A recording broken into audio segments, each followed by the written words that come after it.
이제 안 합니다. 뭐라고? 더는 이점 붙이는 거 안 한다고요. 제사 망치려고 작정했어? 아버지 제사야. 그럼 당신이 붙여요. 전 그만할래요. 너 정말 못됐구나. 이래서 늙으면 죽어야 한다니까. 어머님, 그런 말 하시면 안 되죠. 아무리 화가 나도. 넌 가만히 있어. 너도 똑같아. 둘이 짜고 작정했지. 저도요, 다음부턴 안 올 거예요. 형님 혼자 남는 거 걱정돼서 참았는데, 이제 안 할래요. 구독과 좋아요, 알람 설정 꾹 눌러주세요. 안녕하세요. 저는 59살 성은이입니다. 늘 제사 때가 되면 제 몸은 저도 모르게 움직이기 시작합니다. 그런데 이번 제사는 정말 달랐습니다. 바닥에 신문지를 펴는데 허리가 끊어질 듯 했습니다. 그게 시작이었습니다. 해마다 제사 전날이면 몸이 알아서 움직였습니다. 올해도 다르지 않았습니다. 시어머니의 집, 주방, 새벽 공기, 굳은 얼굴들. 모든 게 익숙한데 오늘은 뭔가 다른 느낌을 받았습니다. 희준이한테도 당신이 오지 말라고 했지? 그래, 오지 말라고 했어. 괜히 와서 고생하고 갈 바에는 안 오는 게 낫지. 그나저나 올해는 또 어떻게 해야 하나? 전 붙이고 하는 게 뭐가 힘들다고. 은희 씨는 남편의 그 한마디의 순간 손이 멈춰버렸습니다. 매년 힘들어하는 모습을 옆에서 본 남편에게 나온 말은 그게 끝이었습니다. 오히려 남편의 그 한 문장에 은희 씨가 지난 몇 년간 해온 모든 게 아무것도 아닌 게 됐습니다. 뭐라고요? 전 붙이는 게 뭐가 힘드냐고요? 아니 그게, 당신 왜 그렇게 예민해? 그 쉬운 전 당신은 한 번이라도 붙여본 적 있어요? 내가 왜 해? 내가 장남인데. 은희 씨는 남편의 말에 코웃음이 저절로 찾았습니다. 그래요, 당신은 장남이죠. 그래서 전을 안 붙여도 되고 저는 며느리라 당연히 붙여야 하죠. 은희 씨는 입 밖으로 나갈 것 같은 말을 겨우 멈췄습니다. 30년이 넘는 세월 동안 그 한마디를 듣지 않으려고 몸을 낮추고 살았습니다. 그런데 얼마 지나지 않아 일어난 일로 인해 오늘은 참을 수 없었습니다. 이것 봐라. 또 늦게 왔네. 전날까지 뭐 하다 온 거야? 회사 일 마치고 온 거예요? 동서는 일찍 왔네요. 형님, 저녁 차려야겠어요. 어머님 드셨대요. 동서인 52세 최미라 씨는 눈치를 보며 부엌으로 들어갔고 은희 씨는 가방도 놓지 못한 채 그 뒤를 따랐습니다. 신문지는 거기 깔고 대파 썰고 동태 꺼내. 느려 빠져가지고는. 어머님, 작년에도 전 많이 남았잖아요. 이번엔 조금 줄이면 어떨까요? 은희 씨는 그 말이 그렇게 큰 죄였다는 걸 곧 깨달을 수 있었습니다. 은희 씨의 말에 86살 시어머니 박말순 씨는 쾅 도마를 내리쳤습니다. 줄이긴 뭘 줄여. 내 맘대로 할 거면 네가 시험이 해. 대충 할 거면 제사는 뭐하러 지내냐? 소리를 지르는 시어머니의 목소리가 귀가 울렸습니다. 시어머니의 목소리는 날이 서 있었고 은희 씨는 얼어붙은 채 신문지를 깔았습니다. 그 모습을 지켜보던 동서 미라 씨는 조용히 은희 씨를 말렸습니다. 형님, 그냥 해요. 어머니가 더 화나시면 우리만 피곤해져요. 그 말이 맞긴 했습니다. 하지만 은희 씨 마음속에서는 뭔가가 끓고 있었습니다. 올해로 결혼 30년 차. 그 말은 이런 전쟁을 30년째 반복했을 뿐 아니라 항상 총알바지였기 때문입니다. 나는 왜 늘 총알바지였을까? 은희 씨 머릿속에 스쳐 지나갈 때 남편 창식 씨의 목소리가 들려왔습니다. 그만 좀 해. 당신이 너무 예민하게 받아들이잖아. 당신이 제사 준비하는 거 본 적 있어? 고작 도마에 파 써는 것조차 안 해봤잖아. 내가 왜 해? 남자가 무슨. 성은희 씨는 말문이 턱 막혀버렸습니다. 아, 남자라서 안 해도 된다는 말. 그 말이 아직도 쓰인다는 현실이 믿어지지 않았습니다. 송 씨의 눈에서 눈물이 날 뻔했지만 꼭 참아야만 했습니다. 여기서 울면 지는 것 같아서 나오려는 눈물을 꼭 참았습니다. 대신 마음속으로 다짐했습니다. 이번이 마지막이라고. 그 다짐을 수십 번씩 했습니다. 이번 제사 준비는 끔찍했습니다. 20인분이 넘는 전, 나물, 탕국, 조기구이까지. 귀신이 다 먹는다고 시어머니는 고집을 꺾지 않았고 그 모든 걸 며느리 둘이서 해내야 했습니다. 남편들은 소파에 앉아서 TV나 보고 있었습니다. 부엌에 들어오면 분위기만 험해진다면서 시어머니가 막아설 뿐 아니라 남편들도 해야 한다는 의지가 없는 상태였습니다. 다들 모이면 뭐해?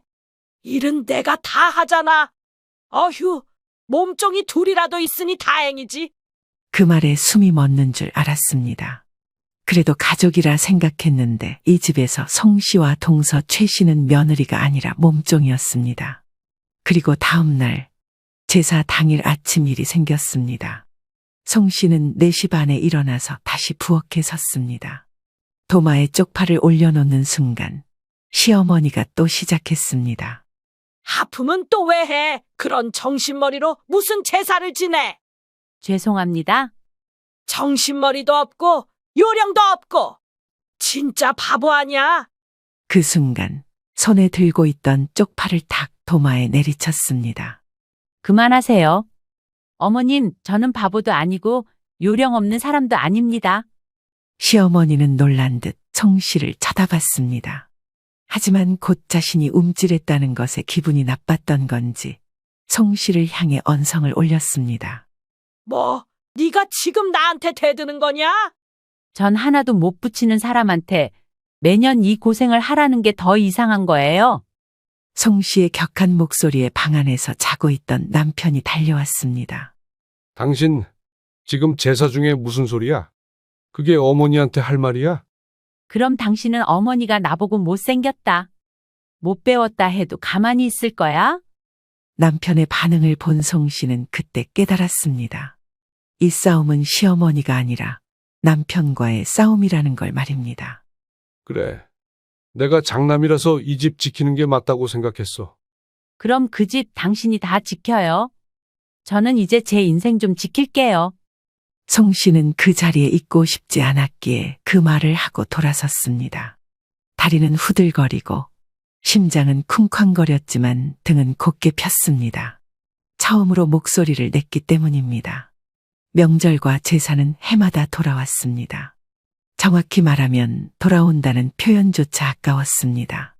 한 바퀴를 도는 게 아니라 계속해서 송 씨의 어깨를 짓누르는 돌덩이처럼 다가왔습니다. 처음부터 이렇게 힘들었던 건 아닙니다. 결혼 첫해 29살이던 그때를 떠올렸습니다. 사랑해서 결혼했고 결혼했으니 시댁 일을 하는 건 당연하다고 배웠습니다. 그 당연하다는 말, 지금 생각해보면 참 끔찍했습니다. 은희야, 며느리는 손이야. 손은 시어미 일을 거들어야지. 그때는 그 말이 그렇게 틀린 줄 몰랐습니다. 시어머니의 말이 곧 진리처럼 들렸고 누가 하나 반박하는 사람도 없었습니다. 신랑은 옆에서 웃고만 있었고 시누이들은 착하다, 우리 새언니 하면서 기특해했습니다. 이렇다 보니 이게 당연한 거구나 싶었습니다. 칭찬으로 포장된 착취의 서막은 그렇게 시작되었습니다. 어머님, 이건 제가 해볼게요. 그래, 역시 젊은 손이 좋아. 내가 이래서 며느리는 아가씨보다 낫다니까. 그때는 그런 말이 기분 좋게 들리기도 했습니다. 시어머니에게 인정받는다는 건 어쩌면 나름의 승리 같았습니다. 하지만 돌이켜보면 그건 착각이었습니다. 시작부터 송 씨는 사람이 아니라 손이었기 때문입니다. 해가 바뀌고 아이를 낳고 직장도 다녔지만 제사는 줄어들지 않았습니다. 어느 해는 시할아버지 제사까지 챙겨야 했고 어느 해는 제사 날짜가 겹쳐서 며칠을 시댁에 붙어 있어야 했습니다. 저 이번에 아이가 열이 나서. 그래도 제사는 지내야지. 아이는 애비한테 맡겨. 한 번도 괜찮다는 말을 들은 적이 없었습니다. 송 씨는 자신이나 애가 아파도 회사 일이 있어도 제사 앞에서는 아무것도 핑계가 될 수 없었습니다. 남편에게 기대를 할 수도 없었습니다. 물론 처음에는 기대한 적이 있었습니다. 이번에는 당신이 어머님께 말씀 좀 드려봐요. 아이가 아픈데. 그럼 내가 불효자 되는 거야. 그냥 하루 고생하면 되잖아. 그때 깨달았습니다. 송 씨는 남편에게도 하루 고생이면 끝날 일이고 송 씨한테만은 그 하루가 1년을 무너뜨리는 고통이란 걸 말입니다. 그렇게 10년이 지나고 20년이 지나고 어느덧 30년. 회사에서는 대리 과장 차장으로 승진해 가는데 시댁에서는 여전히 며느리 초년생 취급이었습니다. 그걸 아직도 그렇게 붙여? 요령도 없네. 요령도. 30년째 하는 건데도 아직도 요령이 없다고요?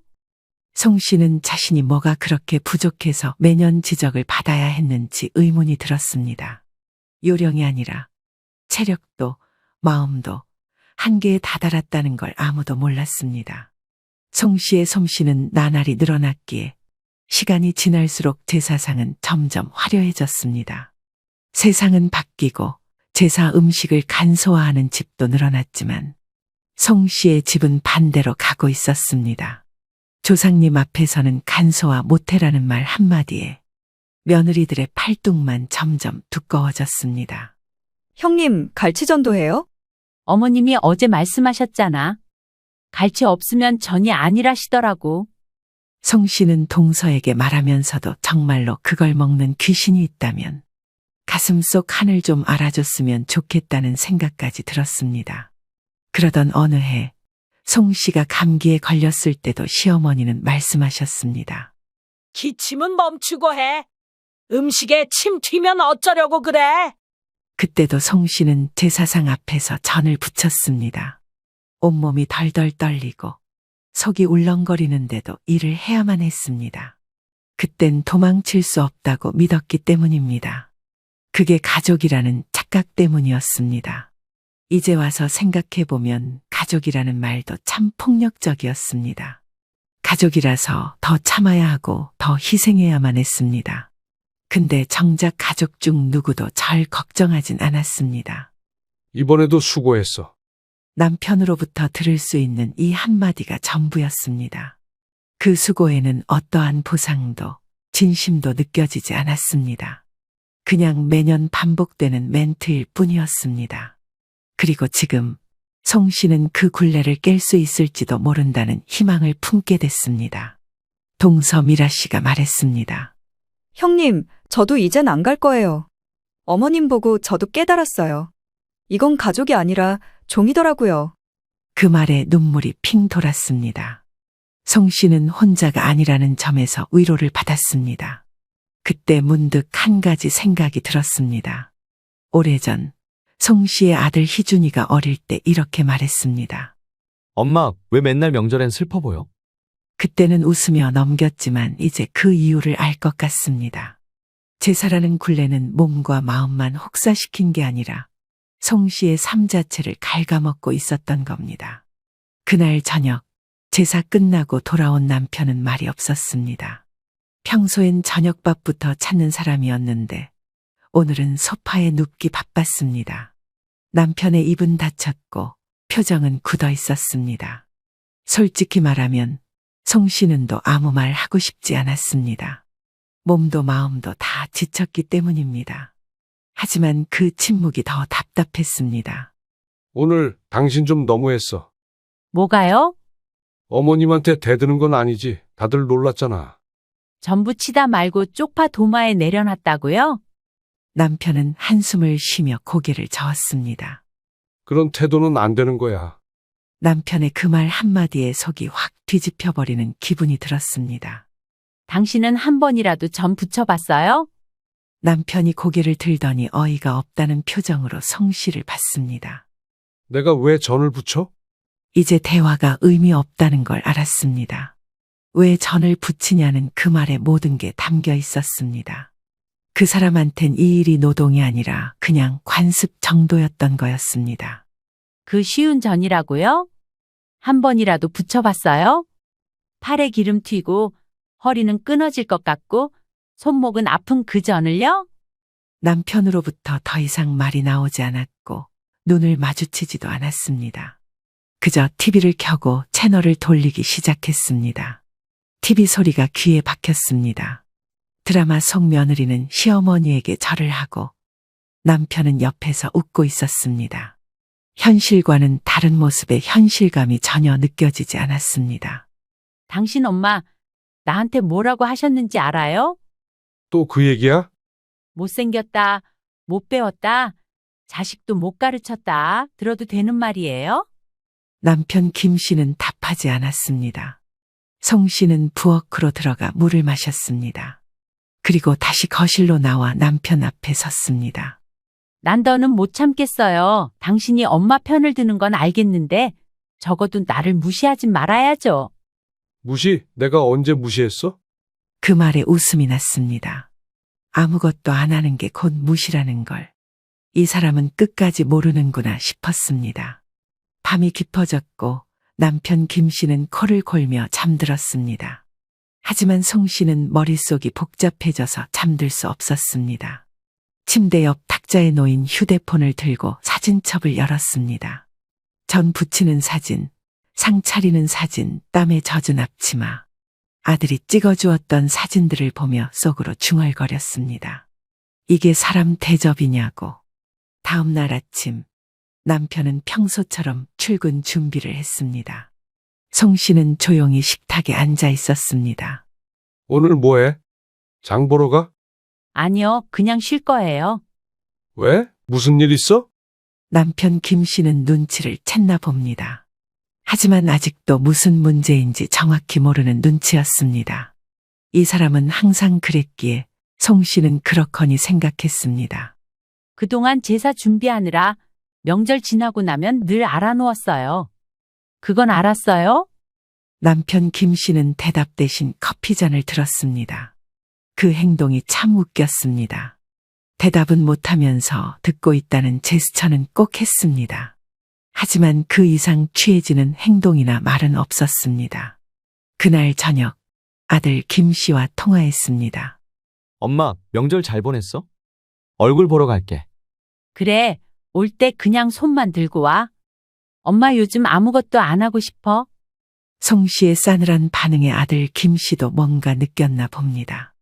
예전 같으면 뭐 해줘요 했을 텐데 그냥 조용히 알겠다고 했습니다. 며칠 뒤 남편이 송 씨에게 말했습니다. 당신이 이번에 화낸 거 이해 못하는 건 아닌데 어머니한테는 너무했어. 어머니한텐 한마디 했지만 당신에겐 아직 아무 말도 안 했어요. 그 말에 김 씨가 당황한 듯 고개를 들었습니다.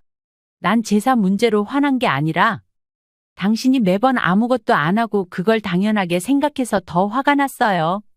송 씨는 제사 자체가 문제가 아니라 그걸 내게만 맡기고 예민한 애라고 말하는 태도가 문제였습니다. 그럼 어떻게 해야 돼? 그 쉬운 전 당신이 한번 붙여봐요. 그래야 알죠? 남편은 말이 없었고 송 씨는 그런 남편을 바라보다가 방으로 들어갔습니다. 이번엔 확실히 전했으니 송 씨가 지금 무엇에 분노하고 있는지에 대해 알지 않았을까 하는 희망이 생겼습니다. 시간이 흘러 비가 오려는지 하늘이 눅눅했습니다. 제사 전날 다시 그 집에 가는 발걸음은 참 무거웠습니다. 그런데 이번에는 마음 한쪽이 조금 달랐습니다. 동서 최 씨 때문이었습니다. 형님, 저도 안 할 생각이에요. 이제 우리도 목소리 낼 때 된 것 같아요. 며칠 전 통화에서 들은 그 말이 아직도 귓가에 남아 있었습니다. 그날 이후로 송 씨는 최 씨와 같은 편이라는 든든함을 느꼈습니다. 저녁 7시 집에 도착하자마자 시어머니의 얼굴이 먼저 보였습니다. 변함없는 목소리, 변함없는 눈빛. 한눈에 봐도 오늘도 전쟁이겠구나 싶었습니다. 왔어? 늦었네. 미라는 한참 전에 왔다. 죄송해요. 회사 일이 있어서요. 회사 일이 무슨 핑계야? 제사가 우선이지. 조상 모시는 게 그런 거니? 송 씨는 입을 꾹 다물고 안으로 들어갔습니다. 늘 그랬듯 대꾸할 가치가 없는 말이었기 때문입니다. 부엌에 들어서니 최 씨가 앞치마를 두르고 상을 차리고 있었습니다. 조금 야위어 보였지만 눈빛만큼은 강해진 게 느껴졌습니다. 형님, 이리 줘요. 나머진 제가 할게요. 같이 해. 혼자 두면 또 뭐라 하실 거예요? 그렇게 둘이 다시 부엌을 메웠습니다. 하지만 예전과 달랐습니다. 우리는 말없이 눈빛으로 대화를 했고 마음속으론 같은 생각을 하고 있었습니다. 이번이 마지막이다. 새벽 4시 반, 눈을 뜨자마자 시어머니의 발소리가 들렸습니다. 또 시작이구나 싶었습니다. 벌써 늦었어. 부엌 들어가. 오늘 음식 많아.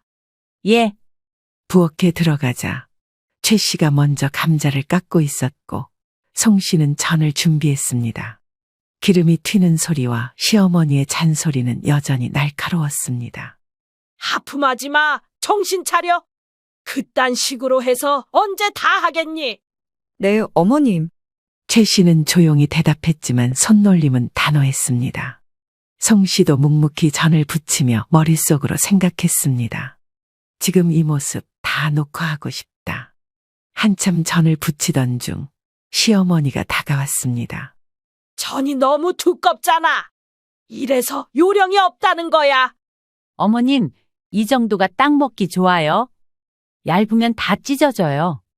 송 씨가 단호하게 말을 하자 시어머니가 한 템포 늦게 반응했습니다. 네가 전 전문가야? 참견은 말고 하라는 대로 해. 그 말에 웃음이 나왔습니다. 예전 같으면 주눅 들었겠지만 이제는 달랐습니다. 그렇게 몇 시간이 지나고 음식은 산처럼 쌓였습니다. 그 많던 음식들 막상 먹을 사람은 10명도 안 되는데 말입니다. 형님, 갈치전 남겠죠? 남을 거예요. 매년 다 버리잖아요. 그러게요. 이게 누구를 위한 음식인지 모르겠어요. 그 말에 가슴이 철렁했습니다. 누구를 위한 음식인가? 항상 하고 싶었던 말이었습니다. 점심 무렵 시어머니가 다시 등장했습니다. 그리고 손가락으로 음식을 집어보며 말했습니다. 저 나물 간이 안 맞아. 이건 다시 묻혀.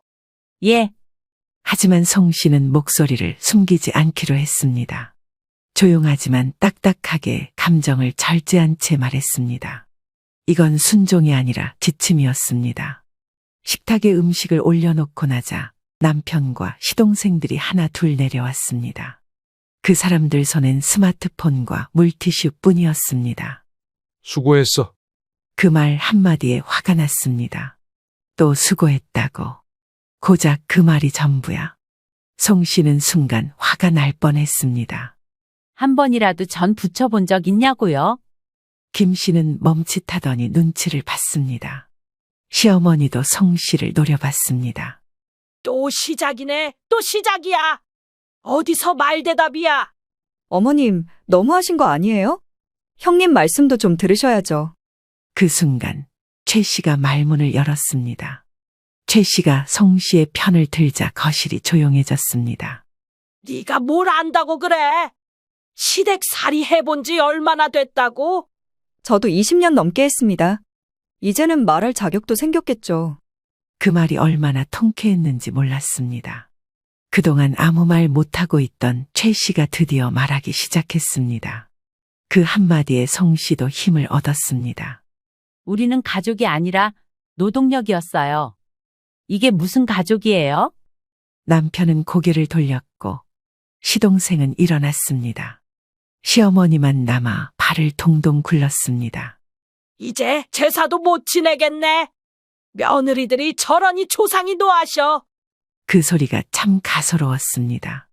조상이 노한다는 말로 며느리를 다스릴 수 있는 시대는 끝났습니다. 조상님보다 며느리들이 먼저 노했어요.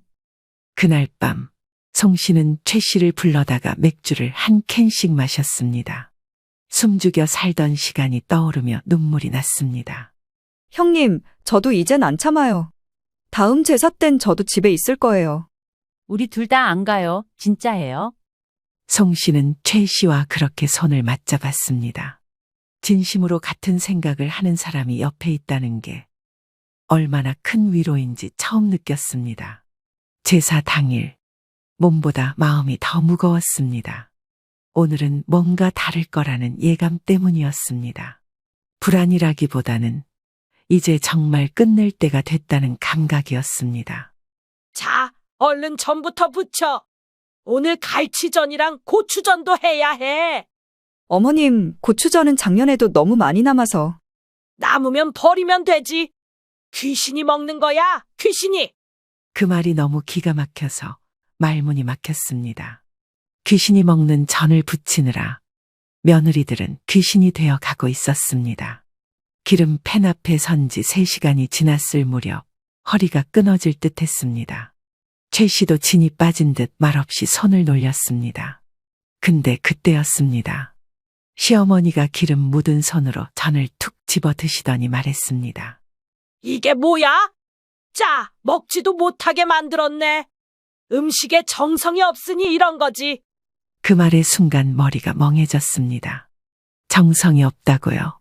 어머님, 저 오늘 아침부터 일어나서 이 점 붙이고 있어요. 그걸 힘들다고 해? 나 때는 아궁이로 불 지피고 했어. 요즘 애들은 어휴. 그러면 지금은 전기 쓰니까 덜 힘든 건가요? 불 안 지피면 제사 음식이 자동으로 만들어지나요? 송 씨는 시어머니의 말에 순간 말이 톡 튀어나갔습니다. 근데 한번 튀어나오니까 멈출 수가 없었습니다. 너 지금 뭐 하는 거야? 네가 나한테 이렇게 대들어. 네, 대들고 있어요. 30년 참았으니까 이젠 좀 말할게요. 그때 남편이 방에서 튀어나왔습니다. 당신 미쳤어? 지금 어머니 앞에서 무슨 소리야? 아니, 그 쉬운 전 하나도 안 붙여본 당신이 나한테 그런 말 할 자격 있어요? 그 말에 방안이 조용해졌습니다. 동서 최 씨는 고개를 숙인 채 손을 멈췄고 시어머니는 입술을 실룩였습니다. 남편 김 씨는 아무 말 못하고 송 씨를 쳐다봤습니다. 당신 어머님이 내 며느리 못생겼다, 못 배웠다 하셨어요. 당신은 그거 듣고도 가만히 있었죠? 그거야 그냥 노인네가 말이 좀 세서 그런 거지. 그 한마디에 눈앞이 새하얘졌습니다. 그 말 한마디가요. 내가 이 집에서 며느리로 살아온 30년을 통째로 부정하는 거였어요. 그 순간 손에 들고 있던 전집게를 내려놨습니다. 신문지 위에 차곡차곡 쌓아놓았던 전중. 하나를 툭 집어들고 그대로 탁 던졌습니다. 기름 냄새와 함께 전이 허공을 가르고 신문지를 찢으며 바닥에 떨어졌습니다. 모두가 얼어붙었습니다. 그때 송 씨는 담담하게 말했습니다. 이제 안 합니다. 뭐라고? 더는 이 점 붙이는 거 안 한다고요. 제사 망치려고 작정했어? 아버지 제사야. 그럼 당신이 붙여요. 전 그만할래요. 남편 김 씨는 얼굴이 새빨개졌고 시어머니는 손으로 입을 막고 헉소리를 냈습니다. 너 정말 못됐구나. 이래서 늙으면 죽어야 한다니까. 그 말에 최 씨가 고개를 번쩍 들었습니다. 어머님, 그런 말 하시면 안 되죠. 아무리 화가 나도. 넌 가만히 있어. 너도 똑같아. 둘이 짜고 작정했지. 저도요, 다음부턴 안 올 거예요. 형님 혼자 남는 거 걱정돼서 참았는데, 이제 안 할래요. 그 말에 시어머니는 충격을 받은 듯 의자에 털썩 주저앉았습니다. 이게 무슨 꼴이야? 조상님 앞에서 이런 꼴을 보다니. 조상님보다 우리 허리디스. 그가 먼저 망가졌어요. 남편 김 씨는 손으로 머리를 감싸고 쭈그려 앉았습니다. 시동생은 눈치만 보다가 방으로 들어갔습니다. 이 전쟁에는 끼지 않겠다는 게 눈에 보였습니다. 그날 그 집안의 공기가 완전히 달라졌습니다. 정적은 길었고 누구도 먼저 움직이지 않았습니다. 송 씨는 최 씨에게 눈짓했고 둘이 조용히 방으로 들어가 짐을 챙겼습니다. 우리 가요? 진짜요? 응, 가요. 우린 할 만큼 했어요. 현관문을 나설 때 남편 김 씨가 따라 나왔습니다. 진짜 이럴 거야? 우리 아버지 제사인데? 당신은 왜 늘 당신 가족만 생각해요? 난 가족 아니에요? 남편은 말없이 서 있었습니다. 송 씨는 그 얼굴을 마지막으로 보고 현관문을 닫았습니다. 그날 송 씨는 처음으로 제사날에 집으로 돌아왔습니다.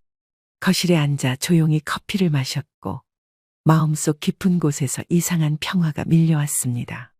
이날은 송 씨가 스스로 자신을 지켜낸 날이었습니다. 처음으로 자신의 인생 방향키를 거머쥐었다고 느낀 날 말입니다. 집에 돌아온 그날 밤, 송 씨는 아무 말도 하지 않았습니다. 거실 소파에 앉은 남편은 말을 걸까 말까 머뭇거리다 결국 침실로 들어가 버렸습니다. 다음 날 아침, 송 씨는 회사에 갔습니다.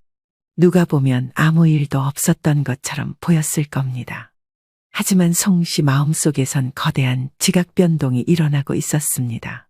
이제는 더 이상 돌아갈 수 없다는 걸 송 씨 스스로도 알고 있었습니다. 점심시간, 핸드폰을 열어 동서 미라에게 메시지를 보냈습니다. 어제 괜찮았어요. 얼마 지나지 않아 답장이 왔습니다. 형님, 저 사실 속이 시원했어요. 그 답장을 보고 갑자기 눈물이 났습니다. 그동안 혼자만 미친 사람처럼 느껴졌는데 같은 마음을 가진 누군가가 있다는 게 이렇게 큰 위안이 될 줄 몰랐습니다. 그날 저녁, 송 씨는 최 씨에게 전화를 걸었습니다. 동서, 나 이번에 진짜로 제사 안 갈 거야. 저도요, 이번에 마음 굳혔어요. 제 뜻도 변함없어요. 최 씨의 목소리는 단호했습니다. 늘 조용하고 순하던 사람이 맞나 싶을 정도였습니다. 형님 없으면 제가 혼자 다 해야 되잖아요. 그게 겁났는데 이번엔 안 무서워요. 진짜로요. 그 말을 듣고 웃음이 났습니다. 같이 못 간다는 불안이 아니라 이제는 안 가도 된다는 해방감이 더 컸습니다. 며칠 뒤 남편 김 씨가 조심스럽게 말을 꺼냈습니다. 다음 달 제사 희준이한테 말해놔야 하지 않겠어? 말해봤자 해요. 걔 회사 일정도 있고. 이번엔 안 갈 거예요. 너무 매정하게 굴지 마. 그 말이 또 화근이 됐습니다. 매정? 30년 제사에 매년 갔던 사람이 이번 한 번 빠진다고 매정한 거예요? 엄마가 상처받으시잖아. 나는요? 난 평생 상처만 받고 살았어요. 남편 김 씨는 더 말하지 않았습니다. 뭐가 잘못됐는지 알면서도 절대로 책임지진 않습니다. 그렇게 쌓은 나날들이 지나가던 중 다음 제사를 일주일 앞둔 날이었습니다. 아침부터 시어머니로부터 전화가 왔습니다. 벨이 울리는 걸 보자마자 머리가 지끈거리는 듯한 느낌이 들었습니다. 속만 시끄러워질 것 같아서 받지 않았더니 남편에게서 문자가 왔습니다. 엄마가 왜 전화 안 받냐고 하셔. 대답하지 않았습니다. 이젠 그 통제 방식이 통하지 않는다는 걸 보여줘야 했습니다. 다음 날 저녁 시동생으로부터 전화가 오더니 형수님, 설마 이번에도 안 오시는 건 아니죠? 라고 말했습니다. 송 씨는 시동생에게 단호한 어조로 말했습니다. 네, 이번에 안 가요. 앞으로도 그럴 거고요. 그러자 시어머니가 충격을 많이 받았다며 숙여달라는 시동생의 부탁에 이제 제 충격도 생각 좀 해주세요. 30년 충격이었거든요. 하고 말하고는 통화를 끊었습니다. 통화 내내 죄책감을 유도하려는 말투가 너무 익숙했습니다. 하지만 송 씨는 더 이상 휘둘리지 않기로 결심했습니다. 토요일 저녁 최 씨에게 전화가 왔습니다. 형님, 저 오늘 남편이랑 대판했어요. 무슨 일 있었어요? 남편이 제사 준비는 어차피 며느리 몫이라는데 저 그 말 듣고 식탁 뒤엎을 뻔했어요. 그 말에 둘 다 웃음을 터뜨렸습니다. 웃긴데 웃기지 않은 현실. 그게 우리였다는 현실에 어이없는 웃음이 튀어나왔습니다. 형님, 진짜 이번 제사에 아무도 안 가면 어머님 난리 나겠죠? 그럼 어머님이 조상님 모시면 되죠. 조상님한테 직접 물어보시라 해요. 누가 전 더 잘 붙이냐고? 최 씨는 킥킥 웃었고 송 씨는 한결 마음이 가벼워졌습니다. 우린 진짜로 손을 잡은 거였습니다. 이번엔 말뿐이 아니라 행동까지 말입니다. 드디어 제사 전날 밤이 왔습니다. 남편은 평소보다 일찍 퇴근했고 무거운 표정으로 거실에 앉았습니다. 당신 내일도 안 갈 거야? 응, 출근해. 그리고 집 청소할 거야. 재수 씨 집도 난리래. 재수 씨도 안 간다더라. 그 말을 듣고 피식 웃음이 나왔습니다. 텔레파시가 잘 통했네. 진짜 이렇게까지 해야 돼? 이렇게까지 안 했으면 우린 평생 몸종으로 살았을걸? 남편 김 씨는 입을 다물었고 그날 밤 늦게까지 거실을 서성였습니다. 결국 김 씨가 혼자 제사 집으로 내려가게 되리란 건 뻔한 결말이었습니다. 다음 날 아침, 송 씨는 출근복을 입고 회사로 갔습니다. 동서도 회사에 출근했다고 연락받았습니다. 둘 다 각자의 삶으로 돌아간 거였습니다. 점심시간, 미라에게서 메시지가 왔습니다. 형님, 속이 다 시원하죠? 송 씨는 살겠더라, 진짜 살 것 같았어. 하고 답했습니다. 그 짧은 문장이 우리 마음을 다 담고 있었습니다. 며느리에서 여자로, 인간으로 다시 돌아오는 기분이었습니다. 남편은 혼자 제사를 치르고 돌아왔습니다. 짐이 많았는지 비틀거리며 현관문을 열었고 손엔 검은 봉투 2개가 들려 있었습니다. 무거운 전 냄새가 퍼졌습니다. 묻지도 않았고 맞이하지도 않았습니다. 갔다 왔어. 그래요. 그 말이 전부였습니다. 예전 같았으면 전을 덜어주고 고생했겠다고 했겠지만 이젠 그럴 마음도 의무도 없었습니다. 남편은 봉투를 식탁 위에 내려놓았습니다. 그리고 소파에 털썩 앉더니 숨을 내쉬었어요. 어머니가 많이 놀라셨어. 당신이 안 와서. 놀라실 만도 하죠? 평생 부려만 봤으니까요.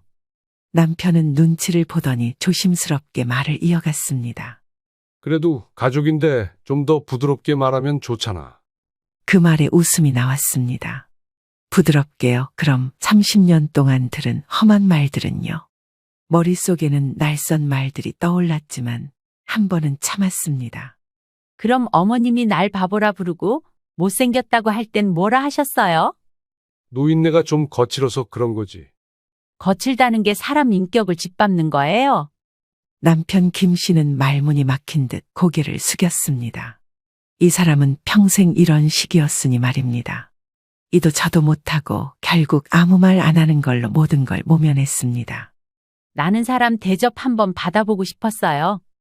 가족이라면서 왜 한 번도 보호받지 못해야 해요? 너무 예민하게 받아들이는 거야. 그 말에 갑자기 피가 거꾸로 솟는 것 같았습니다. 예민하다는 말, 감정이 과하다는 말. 그건 결국 문제는 너한테 있다는 말이었기 때문입니다. 예민한 게 아니고 상처받은 거예요.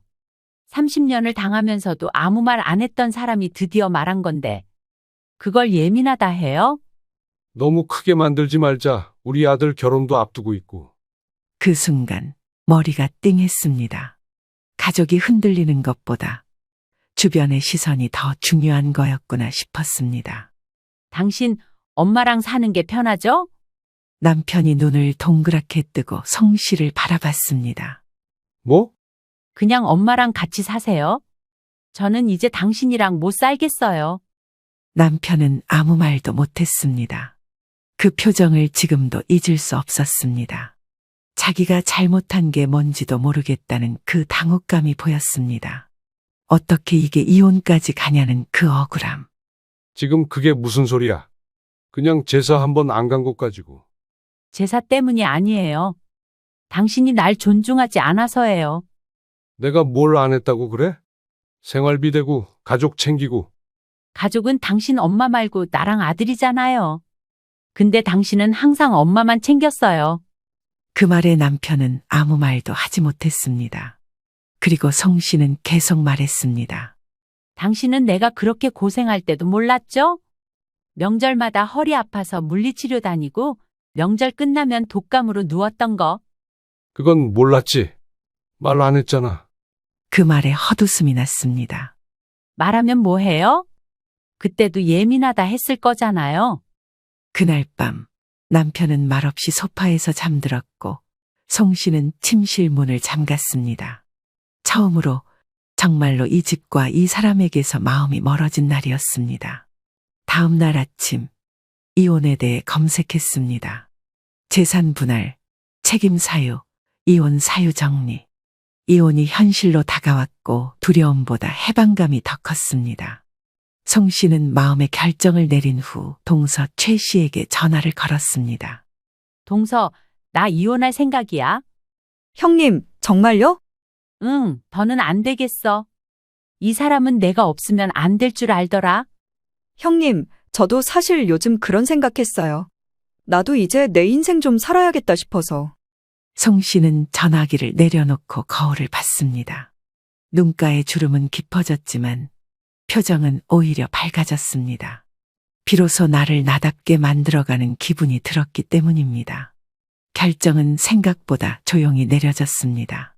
한밤중 거실 조명 하나만 켜놓고 조용히 앉아 있었습니다.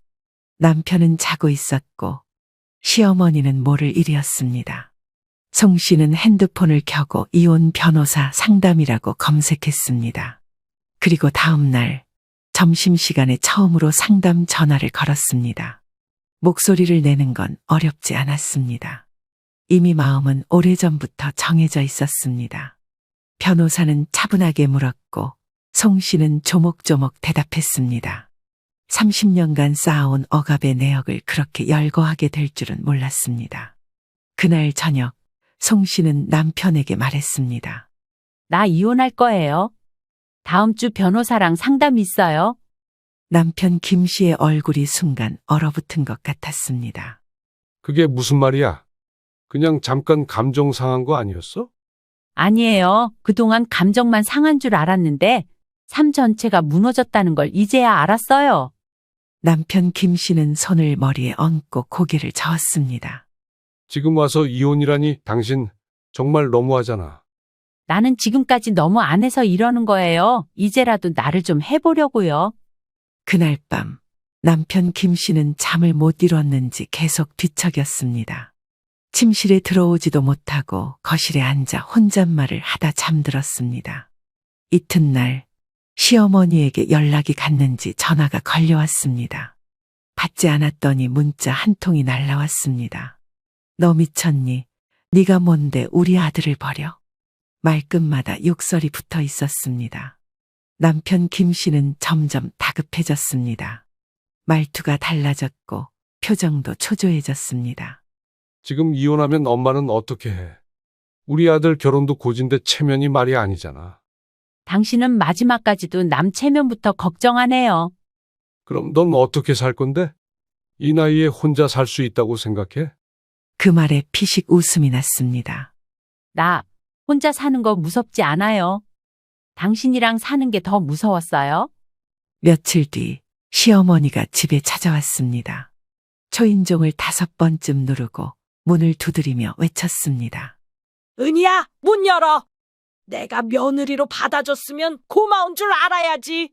남편 김 씨는 안절부절 못했지만 송 씨는 나가지 않았습니다. 그 모든 행위는 예전엔 무기였지만 지금은 하나도 위협이 되지 않았습니다. 김 씨는 송 씨의 눈치를 보다가 시어머니를 모시고 집으로 갔고 그날 밤 전화가 왔습니다. 어머니가 말하길 유산 한 푼도 못 줄 거래. 그 말에 송 씨는 자신도 모르게 웃음이 터졌습니다. 그 집 시골집 하나 있는 거 유산이라고요? 그래도 그걸로 뭘 좀 해보려고 했는데. 그런 계산은 혼자 하세요. 난 계산 끝났어요. 며칠 후 이혼 조정 신청서를 정식으로 제출했습니다. 법원 날짜가 잡혔고 남편 김 씨 마지막이라며 이야기하자고 했습니다. 이대로 진짜 끝내면 후회할 거야. 후회요? 난 지금까지 후회 안 하고 살았다고 생각하세요? 내가 뭘 그렇게 잘못했는데. 그 말이 또 도끼처럼 가슴을 내리쳤습니다. 30년을 같이 산 사람 입에서 그 말이 나온다는 게 정말 놀라웠습니다. 당신은 한 번도 내 편이 아니었어요. 엄마랑 싸울 땐 늘 가만히 있었고 내가 아파도 제사부터 챙겼잖아요. 그건 전통이니까, 가족이니까. 난 당신 가족 아니었나 보죠? 남편은 고개를 숙였고 아무 말도 하지 않았습니다. 그 순간 깨달았습니다. 이 사람은 내 인생을 책임질 사람이 아니라는 걸 말입니다. 며칠 뒤 아들 희준이가 찾아왔습니다. 엄마, 이혼 진짜 생각해? 응, 엄마는 그동안 너무 오래 참고 살았어. 아빠가 많이 후회하더라. 좀 기다려볼 생각은 없어. 희준아, 엄마가 참는 걸 당연하게 여기는 사람과는 더 못 살아. 아들 김 씨는 조용히 고개를 끄덕였습니다. 무언에 의해 그걸로 충분했습니다. 이혼이 확정된 날, 송 씨는 혼자 떡볶이를 사 먹었습니다. 그날따라 뭔가 매운 게 당겼기 때문입니다. 그냥 집에 들어가기 싫어서 오래된 분식집 의자에 앉아 멍하니 앉아 있었습니다. 머리는 복잡했는데 이상하게 마음은 편했습니다. 어쩌면 처음으로 진짜 내 시간을 쓰고 있다는 느낌 때문이었습니다. 집으로 돌아온 후 가장 먼저 한 건 냉장고 정리였습니다. 냉동실엔 명절 때마다 챙겨온 전이 빼곡했고 냉장칸엔 시어머니가 보내준 나물이 들어 있었습니다. 하지만 지금은 다 버렸습니다. 그걸 치우는 데만 1시간 넘게 걸렸는데 그 시간이 기분 좋을 수 있다는 걸 그제야 알았습니다. 며칠 후 남편 김 씨는 조용히 짐을 챙겨 나갔습니다. 아무 말도 하지 않았습니다. 문을 나서기 전 한 번 송 씨를 돌아보긴 했지만 송 씨는 일부러 눈을 마주치지 않았습니다. 그래도 고마웠다. 그게 남편 김 씨가 남긴 마지막 말이었습니다. 그 말이 나쁜 건 아니었지만 너무 늦었습니다. 30년을 지나고 나서야 나오는 고마움이란 차라리 없느니만 못했습니다. 이혼 후 송 씨는 직장을 잠시 쉬기로 했습니다. 그간 몰아서 써본 적 없던 연차를 다 써서 한 달을 쉬기로 했기 때문입니다. 처음엔 뭐라도 해야 할 것 같아서 불안했는데 이상하게 아무것도 안 하는 하루가 제일 좋았습니다. 낮에는 카페에 앉아 책을 읽고 가끔은 한강 근처 벤치에 앉아 바람도 맞았습니다. 누가 보면 참 한가한 중년 여자 같았겠지만 송 씨한텐 그 시간들이 하나하나 보석처럼 느껴졌습니다. 그리고 놀랍게도 시간이 지나니까 제사 걱정을 안 해도 된다는 사실이 믿기지 않았습니다. 9월 추석이 다가왔을 때 예전 같으면 장을 봐야 했고 어깨가 결려야 했고 친정엔 못 간다는 아쉬움이 밀려왔을 겁니다. 그런데 지금은 행복한 고민을 하고 있습니다. 이번 추석엔 제주도나 가볼까? 그 말이 그냥 입 밖으로 나왔고 그 말을 스스로가 들으며 깜짝 놀랐습니다. 제사를 지내지 않는다는 게 이렇게 큰 자유인 줄은 몰랐습니다. 동서 최 씨와는 여전히 연락하고 있습니다. 둘이 같이 반찬 가게 창업 아이디어를 내면서 수다를 떨 뿐 아니라 주말마다 카페에서 수다 떠는 게 낙이었습니다. 형님, 우리 예전 같았으면 지금 전 붙이고 있었겠죠? 그러게 전 대신 커피 냄새가 좋다. 둘이 웃었고 송 씨는 그 웃음소리만으로도 하루가 충전됐습니다. 사람은 진짜 관계가 하나라도 단단하면 잘 살 수 있구나. 그걸 몸으로 느낄 수 있었습니다. 그 후 전 남편에 대한 이야기를 들었습니다. 시어머니는 여전히 시골집에 계셨고 남편이 혼자 모시고 있다고 들었습니다. 하지만 그 이상 어떻게 지내는지는 궁금하지 않았습니다. 송 씨가 걱정한다고 해서 달라질 사람도 아니니까 말입니다. 어느 날 아들이 저녁을 사자고 했습니다. 엄마, 요즘 많이 밝아졌어요. 그래 보여? 응, 예전엔 늘 뭔가 바빠 보이고 피곤해 보였는데 이제는 그냥 엄마 같아. 그 말이 참 고마웠습니다. 엄마 같은 사람이 아니라 진짜 엄마로 보인다는 말. 그건 아마 제가 며느리 역할을 내려놓았기 때문일 겁니다. 그리고 그날 밤, 송 씨는 다이어리에 이렇게 적었습니다. 오늘도 제사 없는 하루, 오늘도 나로 살아있는 하루. 그렇게 송 씨는 더 이상 누군가의 딸도, 아내도, 며느리도 아닌 그냥 송은이로 살아가고 있습니다. 이게 송 씨가 살고 싶은 삶이었기 때문입니다. 늦었지만 그래도 도착했으니 다행입니다. 이 사연은 여기서 끝나지만 아마 어딘가에서 또 다른 은희들이 오늘도 전을 부치고 있을지도 모릅니다. 그분들께 말해주고 싶었습니다. 여러분들도 더 이상 그렇게 살 필요 없다고. 시청자 여러분, 오늘 이야기 어떠셨나요? 여러분들의 생각과 경험을 아래 댓글에 공유해 주세요. 이거 어머님 건강검진 결과예요. 어머님 혈압이 조금 불안정해서 앞으로는 이 약 드셔야 해요. 제가 아침 저녁으로 챙겨드릴게요. 혈압? 네, 제가 병원에서 선생님하고도 통화했어요. 어머님 요즘 자주 피곤해하시고 약간 혼동도 있으셔서 혹시나 해서요. 혼동이라니. 예를 들면 시간 감각이라든지 날짜를 착각하신다든지 작은 신호일 수 있거든요. 지연아, 내가 혹시 치매 검사 같은 것도 해야 하니? 아니요, 그런 건 아직은 아니고요. 미리미리 체크하는 거예요. 요즘은 예방이 중요하잖아요. 가을비가 촉촉히 내리던 월요일 오후 금자 씨는 복지관 옆 벤치에 혼자 앉아 있었다. 손에 쥔 종이봉투 안에는 직접 담근 무말랭이 장아찌가 들어있었고 곧 아들 집으로 들어갈 예정이었다. 비닐봉투 안 장아찌 병이 조금씩 흔들릴 때마다 부딪히는 소리가 작게 울렸다. 금자야, 너 진짜 들어간다고? 그 집으로? 그때 금자 씨와 오랜 인연을 이어온 친구 정화 씨가 우산을 살짝 기울이며 다가왔다. 응, 애들이 계속 같이 살자고 해서 방도 따로 빼준대. 나는 못 믿겠어. 너 그 며느리 그냥 말뿐이야.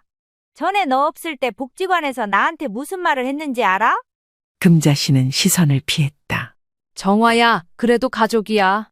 이 나이에 혼자 밥 차려 먹는 것도 힘들고 나도 좀 기대고 싶어. 자식이라는 게 뭐니? 그래도 재훈이가 엄마를 모른 척 하지는 않을 거 아냐. 정화 씨는 말없이 금자의 손에 있는 비닐봉투를 바라보다가 한숨을 쉬었다. 그래, 근데 명심해. 편하게만 있으려는 사람은 없어. 누군가를 편하게 해주려는 사람만 있을 뿐이지. 자식이라고 해서 다 부모를 위하지는 않아. 요즘 젊은 사람들이 얼마나 자기 이익을 잘 따지는데? 자기가 불편하면 부모고 뭐고 없다더라. 아무튼 네가 내린 결정이니 좋은 선택이겠지. 혹여나 아니다 싶으면 바로 나와. 금자 씨는 그 말의 뜻을 다 이해하지 못한 채 작은 고개를 끄덕이며 자리에서 일어났다. 얼마 뒤 택시를 타고 20분 정도가 지났을 무렵 아들 재훈 씨가 사는 아파트 단지가 보였다. 넓은 아파트 단지는 정돈된 정원과 잔디, 관리인의 휘파람 소리가 어우러져 있었다. 엄마, 현관문이 열리자마자 재훈 씨가 환하게 웃으며 손을 뻗었다. 아들의 얼굴에선 오랜만에 보는 웃음기가 번졌고 금자 씨는 안도하며 입꼬리를 올렸다. 너무 늦었지? 비 오니까 택시도 잘 안 잡히고. 괜찮아. 집사람 안에 있어. 엄마 방 정리해뒀대. 아이고, 고맙다. 어머님, 오셨어요? 이쪽이에요. 어머님 방 옷장은 아직 정리 중이에요. 불편하셔도 조금만 양해 부탁드려요. 지연 씨의 목소리는 부드럽고 웃음이 가득했지만 금자 씨는 어디선가 어색한 기운을 느꼈다. 지연 씨는 방을 안내하며 끊임없이 말했지만 그 말들 사이사이에 벽처럼 무언가가 막혀있는 느낌이 들었다. 방은 깔끔했고 햇살도 잘 들었다. 침대, 작은 책상, 그리고 구석에 놓인 가습기. 그러나 금자 씨의 눈엔 냉장고가 보이지 않았다. 혹시 내 방에 작은 냉장고 놓을 생각 없니? 너희들한테 부탁하는 것도 일이고 그냥 작은 냉장고 하나만 있으면 좋을 것 같은데 말이다. 아, 그건 좀 곤란해요. 전기세도 그렇고 음식은 부엌에 다 있잖아요. 필요하신 거 말씀만 하세요. 제가 바로 가져다 드릴게요. 지연 씨는 웃으며 말했다. 하지만 그 가져다 드릴게요라는 말에서 금자 씨는 이상한 선을 느꼈다. 자신이 뭔가를 자유롭게 할 수 없는 것처럼 들렸다. 다음 날 아침 금자 씨는 일찍 일어났다. 새벽에 냉기가 등짝을 타고 스며들었지만 익숙한 느낌이었다. 지연아, 내가 된장찌개 하나 끓일까? 이따 아침 먹을 때 같이 먹자. 어머님, 오늘은 제가 아침 준비할게요.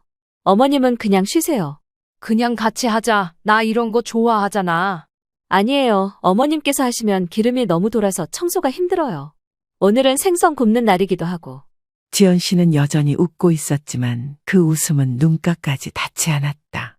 아침 식사는 가족 셋이 먼저 식탁에 앉았고 금자 씨는 식탁 옆 작은 사이드 테이블에 앉아 있었다. 할머니, 왜 여기서 먹어요? 예준아, 거긴 우리 식사하는 자리잖아. 할머니는 혼자 드시는 게 편하시대. 나는 그런 말 한 적 없는데. 엄마, 이 사람도 힘들어. 그냥 말하는 대로 해. 그날 밤 금자 씨는 전화기를 들었다. 복지관 친구 정화 씨의 번호를 눌렀지만 통화 연결이 되지 않습니다라는 기계음만 들렸다. 전화기가 고장났나? 그러나 그 전화기는 멀쩡했다. 금자 씨는 다음날 정화 씨가 전화를 받지 않자 관리실에 부탁해 복지관으로 직접 찾아가기로 결심했다.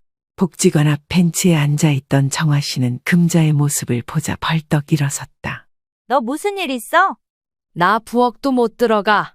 밥도 따로 주고 무슨 환자 같아. 방에 작은 냉장고 하나 놔달라니까 전기세 운운하면서 안 된다고 하는 거 있지. 벌써부터 삐걱거리면 곤란한데 내가 너무 유난인가 봐. 유나는 무슨 그까짓 냉장고 하나 드린다고 전기세가 몇십만 원 오르는 것도 아니고 말이야. 그리고 내가 말했잖아. 조심하라고. 그 며느리 예전부터 냉랭했어. 지금이라도 나와. 우리 둘이 살아도 돼. 아니야, 아직은 뭐라 판단하기가 이른 것 같아. 그 순간 금자 씨는 마음 깊은 곳에서 이건 아니다는 생각이 스치듯 지나갔다. 정화 씨와 한참 동안 이야기를 나누며 시간을 보낸 금자 씨는 서둘러 집으로 발걸음을 옮겼다. 그날 저녁 집으로 돌아온 금자 씨는 손자 예준의 방문을 두드렸다. 예준아, 할머니랑 잠깐 얘기할래? 공부하느라 힘들지? 아빠가 방에서 놀지 말래요. 그래도 할머니는 너랑 얘기하고 싶어. 하루 종일 뭐 하고 놀았는지도 궁금하고 옛날 이야기도 해주고 싶고 말이야. 엄마가 할머니 방에 들어가지 말랬어요. 그럼 혼나요. 예준은 눈치를 보며 문을 살짝 닫아버렸다. 금자 씨는 조용히 방문 앞에 앉아 등을 기댔다. 문 너머에서 손자가 무언가를 말하는 듯했지만 그 목소리는 작고 멀게 느껴졌다. 그렇게 금자 씨의 첫날은 끝나고 있었다. 가족이 함께 있는 집이지만 금자 씨는 자신의 숨소리조차 조심해야 할 것 같은 기분 속에 방안 전등만 끈 채 어두운 천장을 바라보고 있었다. 가족과 함께하면 따뜻한 온기를 느끼며 서로 행복하게 지낼 수 있을 줄 알았다. 하지만 돌아오는 건 서로 경계하는 듯한 느낌과 낯선 무언가가 금자 씨를 사로잡을 뿐이었다. 조금 뒤 문 바깥에서 익숙한 목소리가 들렸다. 어머님, 내일부터 반찬은 제가 챙겨드릴게요. 너무 짜게 드시는 것 같아서요. 나는 그냥 입맛대로 먹고 싶은데. 그럼 저희 가족이랑 식사는 따로 하시는 게 낫겠네요. 예준이도 건강식 먹어야 해서요. 금자 씨의 말이 끝나자 조용히 문 닫히는 소리만 들렸다. 금자 씨는 침대에 앉은 채 오래도록 손등을 쓰다듬고 있었다. 뭐가 잘못된 건지 혹여나 며느리의 심기를 건드린 건 아닌지 신경이 쓰이기 시작했다. 복잡한 마음에 어쩔 줄 몰라 하던 금자 씨는 결국 원래의 성격대로 그러려니 하기로 했다. 살면서 처음엔 부딪히는 게 당연하겠지 싶은 마음이었다. 그래, 그래도 가족이잖아. 비 오는 날 이사했던 그날 이후로 금자 씨의 하루는 일정한 틀에 갇혀 돌아가고 있었다. 새벽 4시면 눈을 떴고 방 안에 갇힌 듯 조용히 시간을 보냈다. 이제 6시 넘었구먼. 창밖을 보며 중얼거렸지만 대답은 없었다. 그날 아침도 식탁은 정갈했다. 새하얀 접시에 반듯하게 놓인 반찬들, 김치, 두부조림, 멸치볶음. 하지만 금자의 자리는 그 테이블이 아니었다. 주방 옆 식탁에서 한 발짝 떨어진 조그마한 원형 테이블. 나 그냥 같이 먹으면 안 될까? 매번 따로 식사 차리는 것도 일이잖니. 어머님 예준이 알레르기가 있어서요. 어머님이 좋아하시는 젓갈이나 장아찌는 좀 자극적이라 같은 식탁에서 먹는 건 조금 그래요. 엄마, 그냥 편하게 드셔. 예준이 요즘 감기도 걸렸고. 그래도 가족인데. 그래서 어머님 자리 따로 만든 거잖아요. 그게 서로 편하죠. 어머님도 눈치 안 보셔도 되고. 지연 씨는 그 말을 한 뒤 식탁에 앉았고 재훈 씨도 아무 말 없이 자리에 앉아 수저를 들었다. 손자 예준이는 고개를 숙이고 밥알만 집어먹었다. 금자 씨는 조용히 자기 자리에 앉았다. 옅게 식은 국, 딱딱한 밥, 반찬 3가지. 냄새가 희미하게 나긴 했지만 정작 입에는 별맛이 느껴지지 않았다. 식사 도중 예준이 일어나 방으로 들어가려 하자 지연 씨가 날카롭게 말했다. 예준아, 밥 다 먹고 가. 배불러. 할머니 따라 그러는 거야? 먹는 걸 남기면 안 된다고 했지? 예준은 움찔하더니 금자 씨와 지연 씨를 번갈아 바라보다 다시 자리에 앉았다. 금자 씨는 자신이 뭔가 잘못한 것 같은 기분에 젓가락을 놓았다. 나중에 과일 깎아줄게. 수박 남았지? 아, 어머님, 그건 예준이 간식으로 남겨둔 거예요. 따로 손대지 마세요. 내가 그냥 깎아서 같이 먹자고 한 건데. 수박도 양 조절해야 해서요. 냉장고에도 따로 이름 붙여놨거든요. 그날 오후 금자 씨는 옷방 구석에 놓인 종이박스를 뒤적였다. 복지관에서 받은 달력과 소일거리로 만든 냅킨들, 손바느질한 안경집, 작은 앨범을 꺼냈다. 재훈 씨가 초등학생이었을 때 찍은 운동회 사진이 있었다. 그땐 맨날 뛰어다니기만 했는데 어쩌다 이렇게 됐을까? 사진 속 해맑은 웃음을 짓고 있는 아이는 어느덧 한 가정의 가장이 되었고 그저 자신에게 분란을 일으키지 말라는 듯 무뚝뚝하게 구는 어른이 되어 있었다. 금자 씨는 외롭고 허전한 마음에 전화기를 들었지만 걸 사람은 없었다. 친구도 이웃도 이젠 멀었다. 그러다 문득 정화 씨가 떠올랐다. 금자 씨는 카드를 챙기고 집을 나섰다. 지연 씨에게 말하지 않았다. 편의점 앞 공중전화에서 동전을 넣고 번호를 눌렀다. 여보세요? 정화야, 나야. 왜 이렇게 늦게 전화했어? 내가 너한테 문자까지 했잖아. 휴대폰은 켜놨는데. 그 며느리가 꺼놨나 보지. 너 말해봐. 무슨 일 생긴 거 아니지? 정화야, 나 밥도 따로 먹어. 같이 먹는 것도 눈치 보이고 부엌은 들어가지도 못해. 그래서 내가 뭘 했어? 그 집 살갑게 군다고 믿지 말랬잖아. 우리 며느리는 웃으면서 말해. 근데 웃는데 말투가 이상해. 그게 선 그어놓는 말투야. 웃으며 내치는 말투, 그냥 네가 마음에 안 드는 거지. 재훈이는 말이 없어. 무슨 말을 해도 엄마, 지연이도 힘들어 그것만 해. 네 아들이 그러니까 며느리가 그렇게 나오는 거야. 한 집에 살면 누가 우선인지 보여줘야지. 정화 씨의 말이 이어졌지만 금자의 귀엔 점점 멀어져 갔다. 금자 씨는 돌아가는 길, 아파트 단지 놀이터 벤치에 앉았다. 해가 저물고 있었고 아이들 웃음소리가 들렸다. 놀이터 한켠에 예준이 친구들과 노는 모습이 보였다. 금자 씨는 다가가지 않고 멀리서 바라보다가 조용히 돌아섰다. 그날 밤 방 안에 들어오자 지연 씨가 문 앞에 서 있었다. 어머님, 어디 다녀오셨어요? 산책 좀. 다음부턴 말씀하시고 나가세요. 예준이도 찾았잖아요. 미안하다. 그리고 방 냄새가 좀 심한 것 같아요. 혹시 뭐 드셨나요? 아침에 고구마 하나 먹었는데. 아, 냄새 때문에 예준이 머리 아프다고 해서요. 환기 자주 해주세요. 지연 씨는 그 말을 하고 조용히 문을 닫았다. 밤이 깊어지자 금자 씨는 종이컵에 물을 따라 놓고 천천히 마셨다. 그 물조차 목을 타고 넘어가는데 이상하게 시렸다. 한참을 그러고 있는데 문이 똑똑 두드려졌다. 할머니, 응, 예준아, 들어오렴. 엄마가 오지 말랬는데 그냥요. 괜찮아. 와서 할머니랑 잠깐 얘기하자.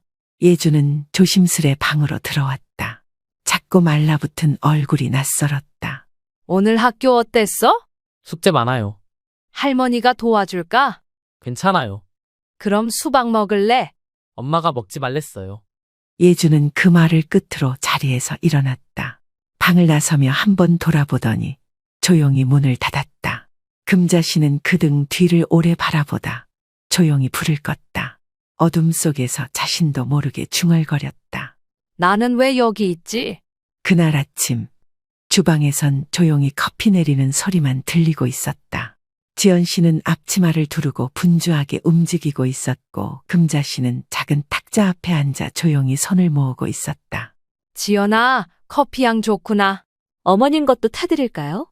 응, 고맙다. 근데 어머님은 이거 말고 보리차 드시는 게 속 편하시지 않을까요? 요즘 속 자주 더부룩하시다고 하셨잖아요. 지연 씨는 입꼬리를 살짝 올리며 컵을 들었고 금자 씨는 말없이 고개를 끄덕였다. 곧이어 앞에 놓인 컵엔 커피가 아닌 미지근한 보리차가 담겼다. 그래도 아침엔 따뜻한 게 좋죠. 어머님 건강 챙기셔야죠. 지연 씨의 말은 친절했지만 금자의 얼굴엔 미묘한 그림자가 드리워졌다. 며느리의 배려가 오히려 선으로 느껴졌던 순간이었다. 아침 식사도 마찬가지였다. 식탁에는 예준과 재훈 씨 부부가 나란히 앉았고 금자 씨는 여전히 분리된 작은 테이블에 앉아 있었다.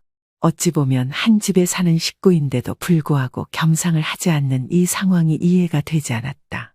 하지만 며느리가 이런저런 핑계를 대니 외톨이나 다름없는 금자 씨는 입을 다물고 있을 수밖에 없었다. 오늘 예준이는 학교 끝나고 뭐 하니? 도서관이요. 할머니가 같이 가줄까? 아, 어머님, 예준이가 요즘 자기주도 학습 습관 들이는 중이라 어머님이 옆에 계시면 오히려 산만해질 수도 있어서요. 선생님도 조언하시더라고요. 그랬구나. 엄마, 요즘은 애들 스스로 하게 놔두는 게 좋아. 도와주고 싶어도 괜히 간섭으로 느껴질 수 있으니까. 말끝을 흐리는 금자 씨의 손이 식탁 아래에서 슬며시 떨렸다. 그녀는 아무 말 없이 숟가락을 내려놓고 자리를 정리했다. 오전 내내 거실 청소를 하던 금자 씨는 소파 밑에 먼지를 닦다가 손등이 찢어졌다. 빨갛게 스며든 피를 보고 조용히 일어나 방 안으로 들어가 약을 바르려는 찰나 문이 벌컥 열렸다. 어머님, 거실이 왜 이렇게 지저분해졌어요? 소파 밑 청소하다가 좀. 이게 뭐예요? 손도 다치시고. 어머님, 이제 그런 일은 저한테 맡기세요. 자꾸 무리하시니까. 지연 씨는 약통을 가져다 손등을 닦아주며 조심스럽게 말했다. 이러다 큰일 나요. 어머님 연세에 넘어지시면 정말 위험하잖아요. 청소가 하고 싶어서 한 거야. 그 마음은 알겠지만 요즘 어머님 자꾸 깜빡하시고 그러시니까 저희도 걱정돼요. 깜빡? 네, 냉장고 문 열어놓은 것도 그렇고 지난주엔 가스불도 제대로 안 껐잖아요. 금자 씨는 말문이 막혔다. 냉장고는 지연 씨가 열어놨던 걸로 기억했고 가스불도 끄고 나왔었는데 그날 오후 금자 씨는 조용히 정화 씨에게 전화를 걸었다. 말투가 또 그랬구먼. 정화야, 내가 이상한 사람 돼가나 봐. 너 아직도 그런 말에 반응하니? 웃으면서 할 말 못할 말 다 던지는 인간들이 얼마나 무서운 줄 알아? 나한테는 아무것도 시키지 않으면서 내가 뭘 하면 또 하지 말라 해. 그게 통제야. 네가 뭘 하는지, 어디에 있는지, 뭘 먹는지 다 지들 기준에 맞추겠다는 거지. 내가 여기 있어야 하나 모르겠다. 금자야, 네가 그 집에 들어가면서 그 집 식구로 들어간 게 아니라 그냥 얹혀 사는 사람인 거야. 네 며느리는 방해받고 싶지 않은 거고 명분은 챙겨야겠고 그렇다고 널 아예 모른 척할 수는 없으니까 그러는 거지. 난 더 이상 네가 상처받지 않았으면 좋겠는데. 금자 씨는 아무 말도 하지 못했다. 수화기 너머의 정화 씨는 한참을 조용히 있다가 덧붙였다. 이제 네가 결정해야 해. 기다릴 거냐? 나올 거냐? 그날 밤 지연 씨는 조용히 금자의 방문을 두드렸다. 어머님, 주무세요. 아니, 아직. 잠깐 얘기 좀 드려도 될까요? 그래. 지연 씨는 조심스럽게 들어와 작은 상 위에 무언가를 올려놨다. 약봉투와 함께 놓여진 것은 건강검진 문진표였다. 이거 어머님 건강검진 결과예요. 어머님 혈압이 조금 불안정해서 앞으로는 이 약 드셔야 해요. 제가 아침 저녁으로 챙겨드릴게요. 혈압? 네, 제가 병원에서 선생님하고도 통화했어요. 어머님 요즘 자주 피곤해하시고 약간 혼동도 있으셔서 혹시나 해서요. 혼동이라니. 예를 들면 시간 감각이라든지 날짜를 착각하신다든지 작은 신호일 수 있거든요. 지연 씨는 또 웃고 있었다. 뭔가를 위하는 듯한 표정으로 아주 정중한 말투로. 하지만 그 말들 속에서 금자 씨는 어떤 메시지를 읽을 수 있었다. 지연아, 내가 혹시 치매 검사 같은 것도 해야 하니? 아니요, 그런 건 아직은 아니고요. 미리미리 체크하는 거예요. 요즘은 예방이 중요하잖아요. 지연 씨는 그 말을 마치며 약을 하나하나 정리해 놓았다. 금자 씨는 아무 말도 하지 못했다. 지연이 나간 뒤 방 안엔 조용히 흘러나오는 틈새 빛만이 존재하고 있었다. 금자 씨는 약봉투를 바라보다 말없이 눕기만 했다. 며칠 전에 목격한 일이 설마 했는데 이런 식으로 금자 씨에게 훅 다가올 줄은 몰랐어서 그런지 상당히 기가 막히고 충격적이기까지 했다. 다음 날 모두가 아침 일찍 외출을 한 뒤 점심때가 되어서야 금자 씨도 외출을 했다. 지난밤에 있었던 일 그리고 지금까지 겪은 일들을 정화 씨와 함께 이야기해보기 위해서였다. 누군가에게 털어놓고 조언을 구해야만 답답한 마음이 풀릴 것 같았다. 이봐 정화야, 나 아무래도 큰일이 벌어지고 있는 것 같아. 왜 그래? 금자야, 얼굴이 하얗게 질렸는데 어디 아픈 거야? 그게 아니야.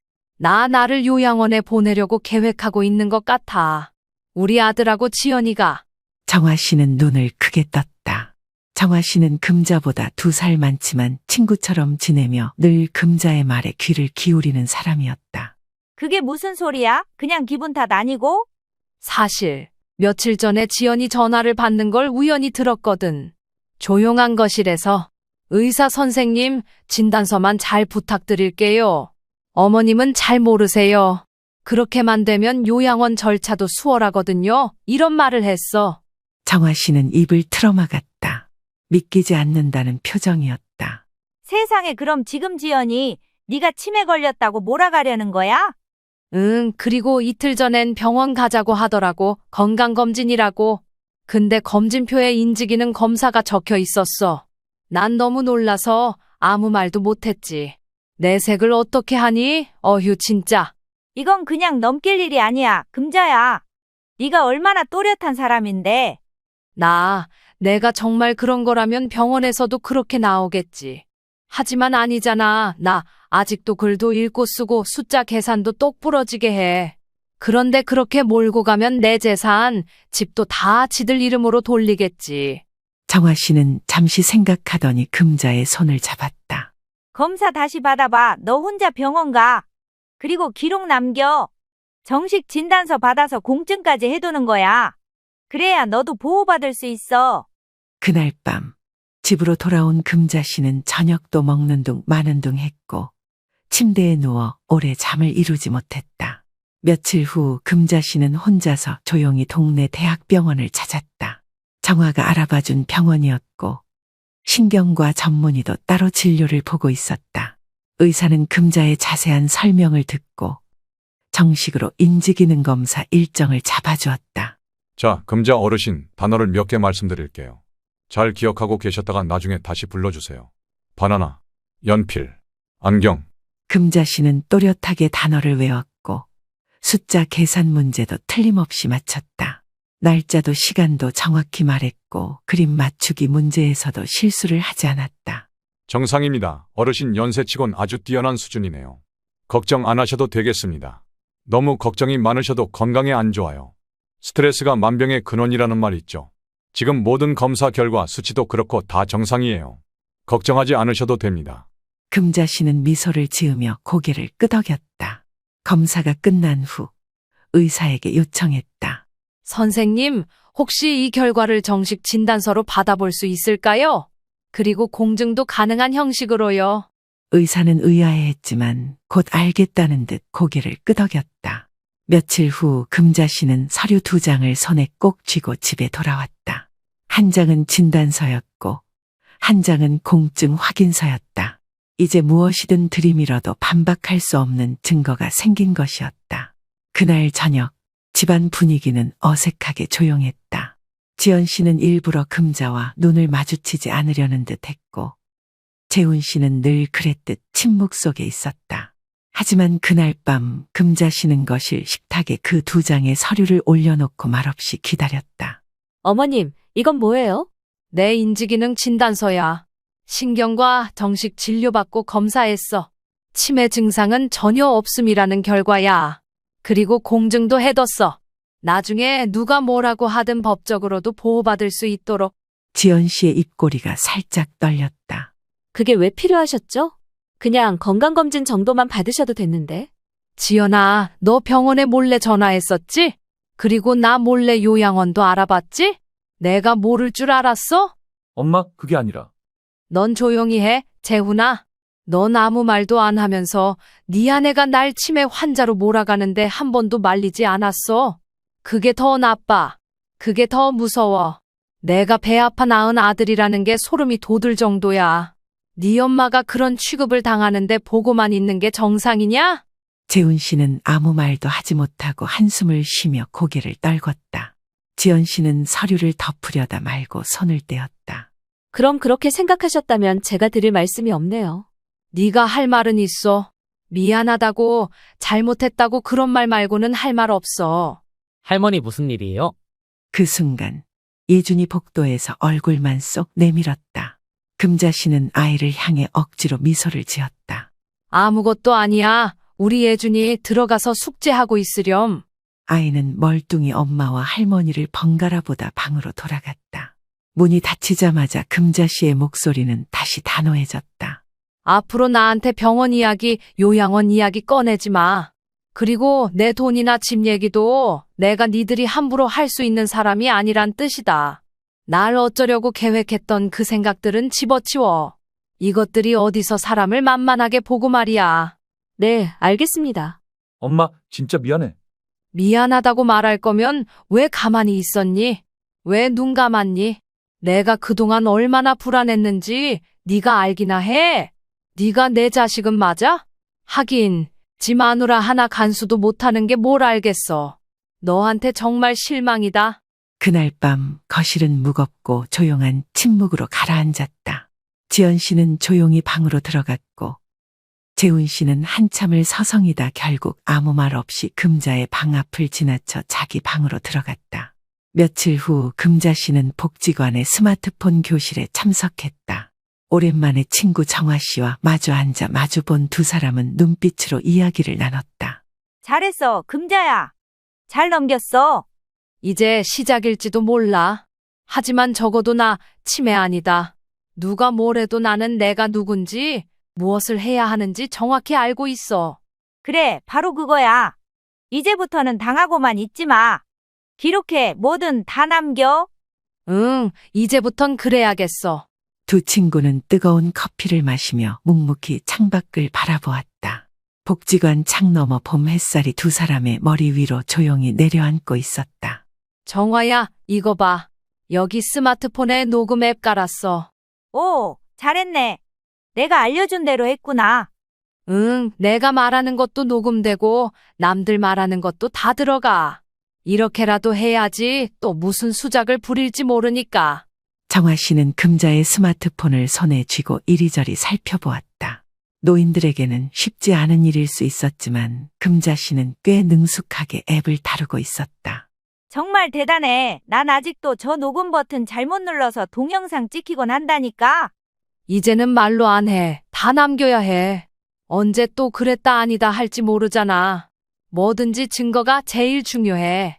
금자 씨는 잠시 정화 씨의 얼굴을 바라보다 말했다. 그날 밤에도 지연이 방에서 통화하는 소리를 들었어. 또 뭐래? 요양원 입소는 무리일 것 같아요. 진단서 때문에요.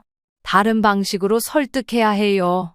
증세가 좀 더 심각해 보이게 만들어야죠. 이런 말이었어. 아예 날 헛소리하는 사람으로 만들려고 하는 거지. 세상에, 진짜 무섭다. 무섭고 치사하다. 그래서 나도 가만 안 있을 거야. 오늘부터 다 기록할 거야.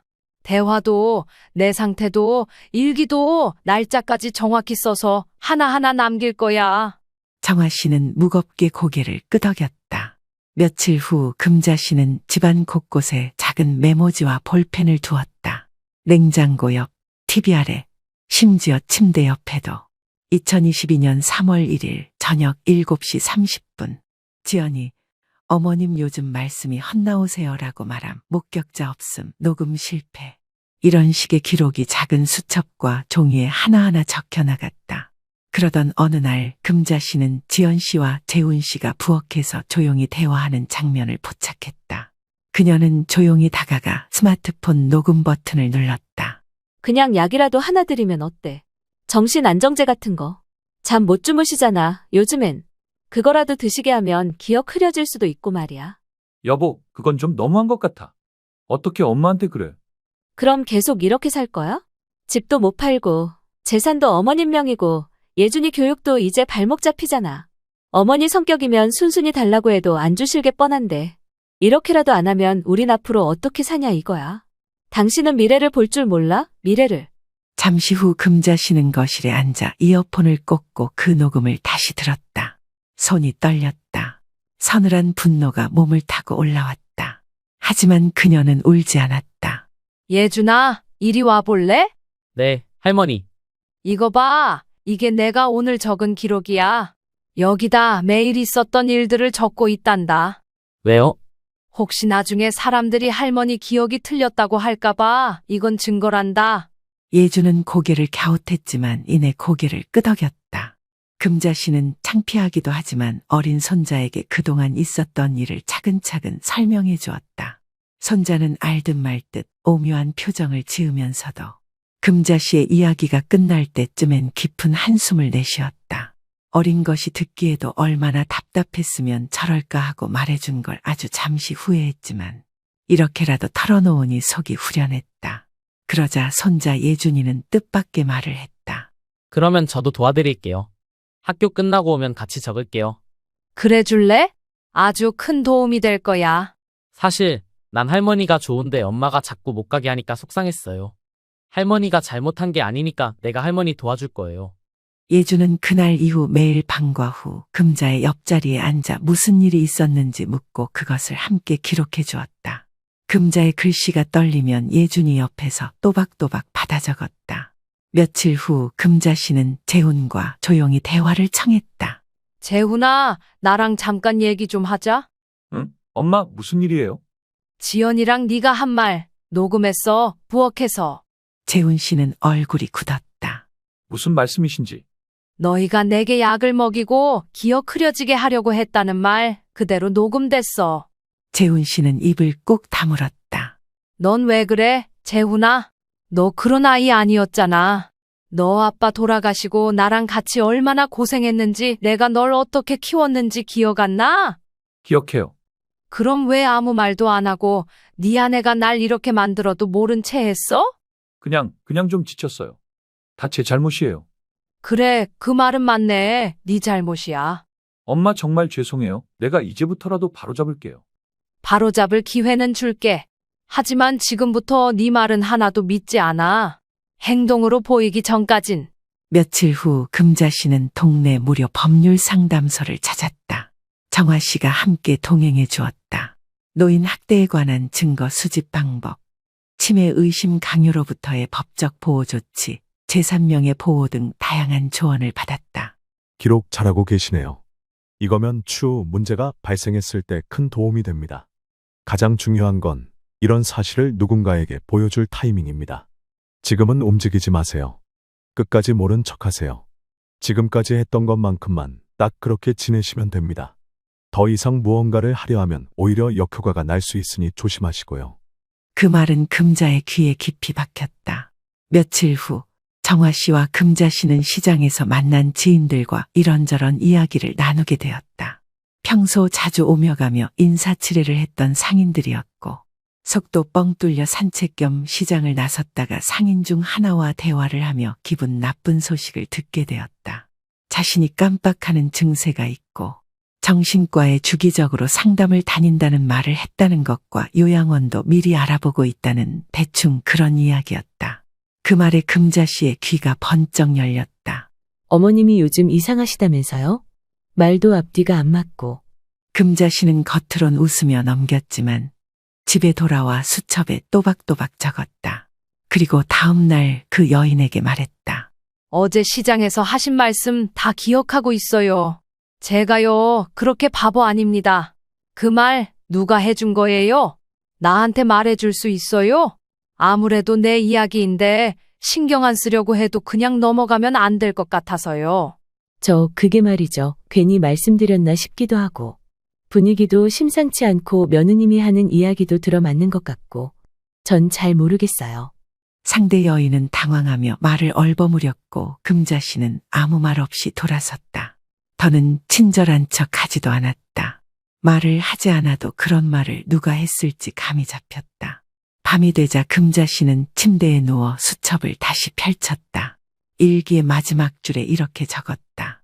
2022년 3월 13일. 나를 지키는 건 이 모든 기록과 내 자신뿐이다. 그 어떤 누구도 믿을 수 없다. 매번 기록을 하는 이유는 모든 것이 증거가 될 수 있기 때문이고 내 심정을 전달하기 위해서다. 나는 치매도 아니고 바보도 아니야. 그리고 이 집도 내 인생도 내 거야. 며칠째 금자 씨는 방 안에서 조용히 지냈다. 짐작했던 대로 지연 씨의 태도는 점점 조급해지고 있었고 정화 씨와 통화한 날 이후로 금자 씨는 한층 더 단단해졌다. 그녀는 매일 일기를 쓰고 녹음기를 만지작거리며 오늘 어떤 일이 일어날지를 조심스레 예상했다. 그러던 어느 날 낮잠을 청하던 금자 씨는 누군가 방문을 두들기는 소리에 놀라 눈을 떴다. 방문을 두들긴 사람은 다름 아닌 금자 씨의 며느리 지연 씨였다. 어머님, 혹시 이거 좀 봐주실래요? 지연 씨는 태블릿을 들고 들어왔다. 화면에는 노후 생활을 위한 요양시설 안내 영상이 재생되고 있었다. 요즘 이런 곳이 인기라네요. 어머님 또 외로우시다 하셔서 저희가 알아봤어요. 네가 알아봤다고? 네, 지난번엔 저희가 너무 성급했죠. 그래서 이번엔 어머님 의견도 꼭 듣고 싶어서요. 같이 한번 가서 보시기라도 해요. 요양원 아니에요. 그냥 실버타운이에요. 금자 씨는 말없이 지연을 바라봤다. 그녀의 눈엔 어딘가 불안한 기색이 스며 있었다. 단순한 제안이 아니라 또 다른 유도의 시작이었다.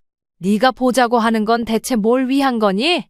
더 이상 내가 이런 이야기 하지 말라고 했을 텐데 너는 도대체 나를 뭘로 보는 거니? 시어머니로 생각을 하긴 하는 거야? 돌려 말하지 말고 차라리 얼마가 필요하다 말을 하지 그러니? 어머님, 그렇게 말씀하지 마세요. 저희도 이제 상황이 많이 힘들어요. 예준이 학원비가 부담되고 재훈 씨도 직장에서 아시잖아요. 힘든 건 알겠는데 내가 거기로 가야 할 이유는 모르겠구나. 네가 이러는 이유는 더더욱 모르겠고 날 그렇게 몰아세우면서까지 네가 이루고 싶은 게 뭐야?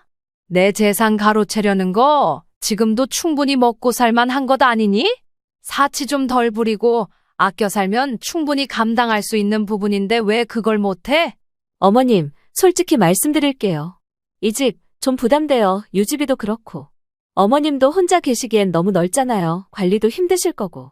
그래서 내가 집을 나가고 넌 편하게 살겠다는 거니? 그게 아니에요. 저희도 생각 많이 했어요. 어머님은 너무 귀한 분이시니까 더 좋은 환경에서 그런 뜻이에요. 너희가 얼마나 나를 생각했는지는 내가 더 잘 안다. 지금처럼 말로만 걱정하는 게 다는 아니니까 안 봐도 뻔하다. 요양원에 들어가면 뒷방에서 늙어가는 노인네밖에 더 되겠어? 시간 흘러서 알아서 돌아가주면 좋은 거 아니니? 무슨 꿍꿍이인지 눈에 다 보여. 속 보이는 짓은 더 이상 그만하려무나. 나도 더 이상 니들이 이러는 꼴더는 못 보겠어. 지연 씨는 말없이 입술을 깨물고는 자리에서 일어났다. 나중에라도 생각해 보세요. 이건 제안일 뿐이니까요. 문이 닫히고 나서야 금자 씨는 조용히 웃음을 지었습니다. 이번엔 실버타운이란 말로 포장했구나. 저게 끝까지 아주 날 가지고 놀 작정이지. 그날 저녁 재훈이 귀가하자 금자 씨는 일부러 거실로 나왔다. 재훈아, 잠깐 얘기 좀 할 수 있을까? 엄마 무슨 일이야? 네 아내가 오늘 나한테 실버타운 제안하더구나. 요양원도 아니고 실버타운이라고 네가 그걸 알고 있니? 아, 그게 우리가 고민은 좀 했어. 근데 아직 정한 건 없고. 고민은 하더라도 나한테 얘기하는 게 먼저였어야 하지 않겠니? 미안해. 나도 엄마한테 말 꺼내기가 좀 어려워서. 어렵다고 피해선 안 되는 말도 있어. 나는 아직 이 집에서 나가고 싶은 마음은 없어. 네가 날 엄마로 생각한다면 그런 건 적어도 먼저 상의를 했어야지. 내가 계속 이 나이에 머물러 있는 건 아니다만 물론 너희들 말처럼 언젠간 요양원에 들어갈 수도 있는 상황이 생길 수도 있겠지만 이런 방식은 아니라는 거야. 네가 알아듣게 잘 말해라. 난 더 이상 할 말 없으니까 더 이상 이런 걸로 입 아프게 하지 말라고. 응? 알았어, 엄마. 재훈은 말끝을 흐리며 고개를 끄덕였다. 그의 얼굴엔 혼란스러움과 갈등이 엿보였다. 며칠 뒤 지연 씨는 다시 한 번 더 강수를 두었다. 이번엔 웃으며 음식을 챙겨 방으로 들어왔다. 어머님, 점심 드셔야죠. 제가 좋아하시는 멸치볶음 해봤어요. 멸치는 손질도 안 돼 있네. 아, 바빠서 그랬어요. 그래도 드셔보세요. 너 오늘은 왜 이렇게 친절하니? 어머님이 오해하셨을까 봐요. 저 진심으로 어머님을 생각해요. 그럼 네 진심을 하나 물어볼까? 네? 내가 치매라는 이야기 동네에 하고 다닌 사람, 요양원 알아보고 들어갈 거라는 말 하고 다닌 사람, 네가 맞지? 지연 씨의 표정이 굳어졌다. 어머님, 그건 누가 그렇게. 김 여사, 박 여사 다 들었단다. 네가 동네에서 내 이야기하고 다녔단다. 그게 저는 그냥 걱정돼서. 걱정되면 가족에게 먼저 물어보는 거야. 동네 사람들한테 험담부터 하는 게 아니라. 어머님, 죄송해요. 정말 그런 뜻은 아니었어요. 그 뜻이 아니었으면 뭔데? 내 명예를 짓밟는 게 네 뜻이 아니었단 말이니? 지연 씨는 말없이 물컵을 들었다 내려놓았다. 그날 밤 금자 씨는 정화 씨와 다시 통화를 했다. 또 그런 일이 있었어? 응, 이번엔 실버타운이라며 포장하더니 동네엔 치매라고 소문을 냈다더라. 세상에, 그 정도면 계획적이야. 이젠 더 미룰 필요 없어. 준비하던 거 시작해야지. 응, 이제 정식으로 움직이려 해. 법적으로도 내 권리를 지켜야지. 뭐든 필요하면 말해. 내가 증언도 도와줄게. 금자 씨는 다이어리를 꺼내놓고 날짜별로 일어난 일을 다시 꼼꼼히 적었다. 흔들림 없는 눈으로 문장을 마무리한 뒤 녹음기 옆에 조용히 중얼거렸다. 이젠 네 차례야. 지연아, 난 준비가 끝났거든. 그날 저녁 금자 씨는 부엌 한쪽에 앉아 쌍화차를 끓이고 있었다. 신압으로 깊어가는 밤처럼 그녀의 얼굴에도 고요하고 단단한 결의가 깃들어 있었다. 앞치마를 정리하고 찻잔을 꺼내던 그때 현관문이 요란하게 열렸다. 어머님, 지금 이게 뭐 하는 짓이에요? 지연 씨가 문을 쾅 닫고 거실로 들어섰다. 평소와는 달리 표정엔 여유도 꾸밈도 없었다. 입술은 잔뜩 일그러져 있었고 눈은 한껏 부릅떠져 있었다. 무슨 소리니?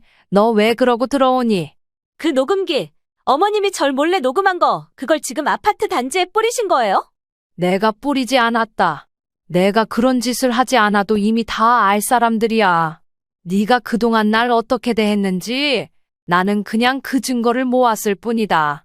그게 바로 뿌린 거잖아요. 그렇게 창피를 줘야 속이 시원했냐고요? 지연아, 넌 날 모욕했어. 며느리랍시고 날 내쫓으려 하고 내 병을 지어내고 사람들 앞에서 날 치매 환자로 만들었지.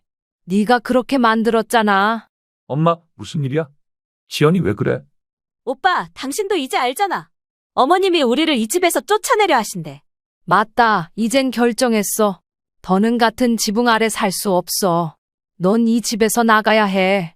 어머님, 이 집은 재훈 씨 이름으로 돼 있어요. 아무리 뭐라 하셔도 마음대로 저희 일을 쫓아낼 순 없어요. 이게 뭐냐면 등기부 등본이다. 네 시아버지가 돌아가시기 전 내 명의로 바꿔두신 거야. 재훈이는 이 집의 세입자였던 셈이지. 엄마, 정말이야? 그때 아버지가 그랬다고는 했지만 그게 진짜였어? 아버지가 돌아가시기 전날 이 집은 내 이름으로 바꿨다. 널 믿지 못하셨으니까. 그리고 네가 날 이렇게 대할 거라는 것도 어쩌면 아셨을 거야. 물론 때가 되면 언젠가 네 앞으로 돌려줄 생각이었지. 그런데 지금 보니 그럴 상황은 전혀 아닌 것 같구나. 설마 그게 진짜 아니야. 그건 그냥 명의만.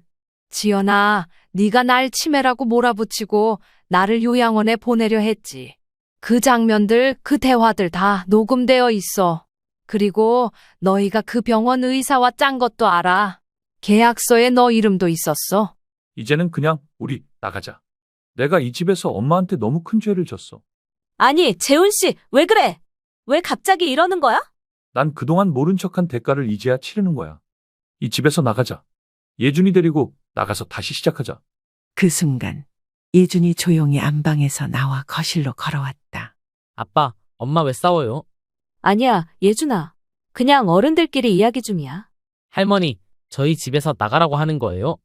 예준아, 넌 아무 잘못 없어. 할머니는 너를 정말 사랑해. 하지만 어른들 사이에선 꼭 정리해야 할 일이 있어. 네 엄마 아빠가 그걸 이해해야 하거든. 예준은 말없이 고개를 끄덕였지만 눈가가 붉어져 있었다.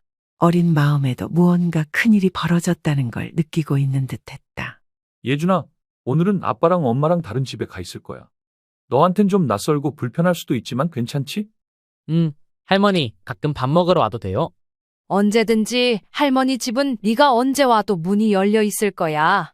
그날 밤 금자 씨는 아무 말 없이 예준이 주고 간 작은 인형 하나를 손에 쥐고 있었다. 거실은 고요했고 지연 씨의 짐이 하나둘씩 옮겨지는 소리가 났다. 재훈 씨는 말없이 짐을 나르고 있었고 지연 씨는 온 얼굴에 분노와 좌절이 뒤섞인 표정으로 문을 나섰다. 어머님, 결국 이긴 것 같으세요? 어머님 뜻대로 내쫓으니까 이긴 것 같으시냐고요? 이긴 게 아니야. 그저 늦게라도 바른 자리에 돌아가고 있을 뿐이야. 그러고 보니 네가 아직도 정신을 못 차린 게로구나. 시간이 많이 필요할 듯 하니 얼른 짐 싸서 나가거라. 더 이상 니들 모습 보기 싫으니까. 그리고 저녁 시간이다. 시끄럽게 하지 말고 얌전히 나가. 문이 닫히고 현관이 조용해졌다. 금자 씨는 그 자리에 한참을 앉아 있었다. 거실에 놓인 작은 스탠드 불빛이 그녀의 얼굴을 부드럽게 비추고 있었다. 금자야, 정말 잘했어. 이제야 네가 네 집에서 숨 좀 쉴 수 있게 됐네. 정화야, 네 말이 맞았어. 그때 네가 녹음기라도 준비하라고 하지 않았으면 난 지금쯤 요양원 침대에 누워 있었을지도 몰라. 이제는 네가 당당하게 살아도 돼. 더는 누구 눈치도 보지 말고. 응, 나도 이제부터는 내 삶을 살아야겠어. 금자 씨는 찻잔을 다시 들어 조심스레 마셨다. 그 안에는 쓰지만 따뜻한 맛이 있었다. 마치 그녀의 지난 시간처럼 쓰디쓴 모욕과 상처 속에서도 결국은 따뜻한 결단이 있었기에 가능한 오늘이었다. 3월의 문턱 바람 끝이 여전히 차가웠지만 햇살은 묘하게 따뜻했다. 창틀에 쌓인 먼지를 훔쳐내던 금자 씨는 베란다 창문을 활짝 열었다. 아직은 겨울의 기운이 남아 있었지만 그녀의 마음에는 이미 봄이 들고 있었다. 겨우내 쌓인 먼지처럼 사람 마음도 관계도 이렇게 한 번쯤은 싹 닦아내야지. 그녀는 천으로 창틀을 몇 번이고 문질렀다. 때 묻은 천 조각의 옛 상처까지 함께 묻어 나가는 것 같았다. 그때 현관 초인종이 울렸다. 엄마, 나야. 문 열어놨다. 들어오렴. 재훈 씨는 종이봉투 몇 개를 들고 거실로 들어왔다. 무거운 듯 조심스럽게 놓으며 조용히 말을 꺼냈다. 오늘은 예준이도 같이 왔어. 엄마가 보고 싶다고 해서. 할머니, 저 책도 가져왔어요. 같이 보실래요? 그래, 우리 예준이 왔구나. 이리 와서 앉아봐. 예준은 금자의 옆에 쪼르르 다가가 앉았다. 그의 작은 손엔 구겨진 어린이 도서관 책이 들려 있었고 표지는 고양이 할머니라는 제목이었다. 할머니도 고양이 좋아하시죠? 아주 좋아하지. 예전엔 고양이 3마리나 키웠단다. 지붕 타고 다니던 놈들. 진짜요. 나도 키우고 싶어요. 근데 엄마가 알레르기 있다고. 엄마, 지연이는 당분간 친정에 있어. 아버님이 몸이 안 좋으셔서 간호한다고. 그래, 그건 네가 신경 쓸 일이 아니겠지. 그날 이후 내가 많이 생각했어. 사실 엄마가 그렇게까지 준비하고 있었는지 몰랐거든. 미안해, 너무 늦게 알아차렸지. 네가 너무 늦게 눈치챈 게 아니라 내가 너무 오래 참은 거야. 금자 씨는 묵직한 손길로 예준의 머리를 쓰다듬었다. 아이는 고양이 책을 금자의 무릎 위에 펴놓고 조용히 한 장 한 장 넘겼다.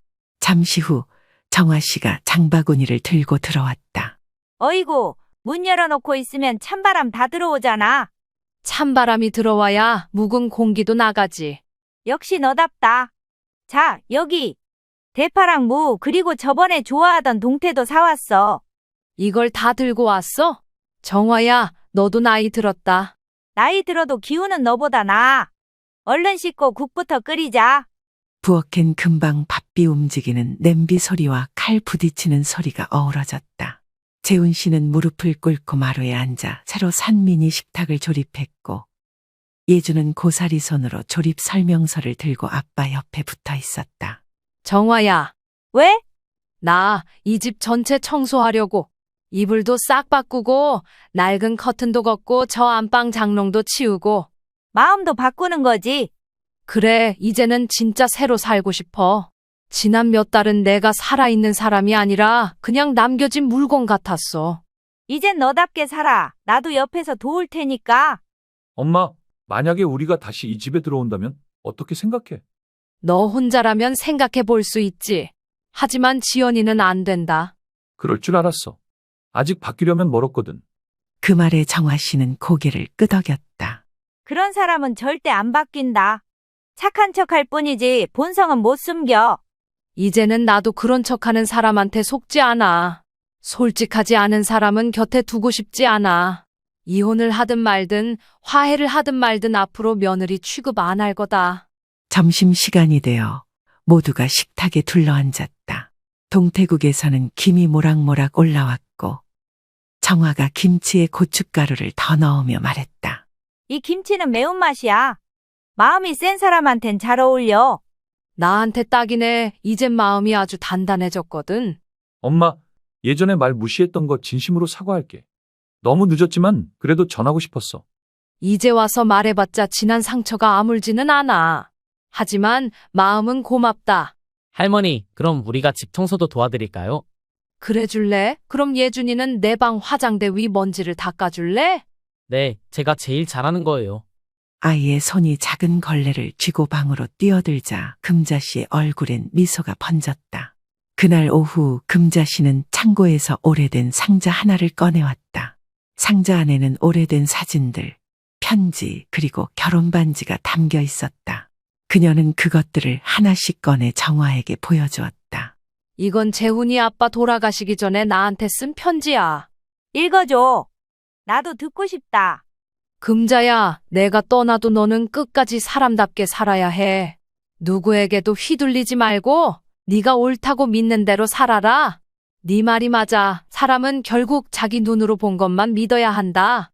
편지를 읽는 금자 씨의 목소리는 갈수록 낮아졌지만 정화 씨의 눈엔 눈물이 고였다. 네가 그렇게 사라졌다는 게 네 남편도 하늘에서 알 거야. 나 이젠 그 편지랑 사진들 정리하려고. 필요한 건 마음에 남고 나머진 다 정리해도 될 것 같아. 봄 오기 전에 할 일은 다 해버려야지. 금자 씨는 작은 쓰레기 봉투를 들고 일어났다. 오래된 앨범 몇 권과 편지들을 정리하며 그녀는 마음 깊은 곳에 어지러운 감정들까지도 하나하나 정돈해 나갔다. 다 털어내야지. 그래야 진짜 봄이 오지. 그리고 그 봄은 이제 너한테만 오면 돼. 금자 씨는 거실 창앞에 앉아 작은 수첩을 펼쳤다. 그 안엔 그녀가 수개월 동안 손수 써온 기록들이 정갈이 정리되어 있었다. 나는 나를 믿기로 했다. 이제 나를 지킬 사람도 지켜야 할 사람도 있다. 초인종이 울렸다. 금자 씨는 천천히 일어나 문을 열었다. 그 앞에는 작은 화분을 들고선 예준과 재훈 씨 그리고 정화 씨가 있었다. 할머니, 이거 봄 선물이에요. 내가 고른 거예요. 직접 이름도 붙였어요. 이름? 금봄이요. 할머니 이름에서 금, 봄에서 봄. 아이고, 이름 참 예쁘다. 우리 예준이 마음은 더 예쁘고. 정화 씨는 미리 준비해 온 음식 보자기를 열었다. 미역국이랑 잡채, 김치전이야. 오늘은 네 생일이니까. 오늘? 엄마 생신이잖아. 우리가 잊을 리가 있어? 나도 잊고 있었는데 이제는 누가 챙겨줄 줄 몰랐거든. 너 혼자인 줄 알았지? 그런데 아니야. 이제 아니야. 식탁 위에는 정화가 부쳐온 김치전 냄새가 퍼졌고 예준이 촛불을 하나하나 꼽기 시작했다. 할머니, 소원 빌어야죠. 촛불 끄기 전에 꼭. 이 사람들 오래오래 곁에 있게 해주세요. 그리고 나도 누군가의 곁에 있을 수 있게 해주세요. 촛불이 꺼지자 조용한 박수가 이어졌다. 엄마, 사실 오늘 전해드릴 소식이 있어요. 좋은 소식은 아니지만 꼭 말씀드려야 할 것 같아서요. 예준이한테도 잘 설명했고요. 뭐? 지연이랑 이혼하기로 했어요. 서류도 정리했고 오늘 법원 다녀오는 길이에요. 한 달 동안 조정기간 갖긴 하지만 이미 결정 내린 상태라 원만히 합의될 것 같아요. 예준이는 제가 키우고 양육비 문제도 거론 안 할 거예요. 혹시나 달라고 하면 소송으로 갈 생각이고요. 이혼을 한다고? 지연이가 위자료 문제를 얌전하게 넘어갈 애가 아닌데 잘 해결해라. 오래 걸렸어요. 근데 엄마랑 대화하면서 깨달았어요. 그 사람 옆에선 내가 아닌 내가 돼가고 있었더라고요. 잘했어. 너도 이제 너 자신으로 살아야지. 이제라도 네 엄마한테 효도하면서 살아. 서운하진 않니? 후련해요. 엄마 말이 맞았어요. 사람은 가치 있는 사람이 나를 어떤 사람으로 만드는가 그게 제일 중요하더라고요. 제가 그동안 자식 노릇 못한 거 조금씩이라도 해나갈게요. 떳떳하게 살아야죠. 그동안 정말 죄송했어요. 예준은 조용히 재훈 옆으로 다가갔다. 아빠, 그럼 나도 이제 할머니 집에 자주 와도 돼?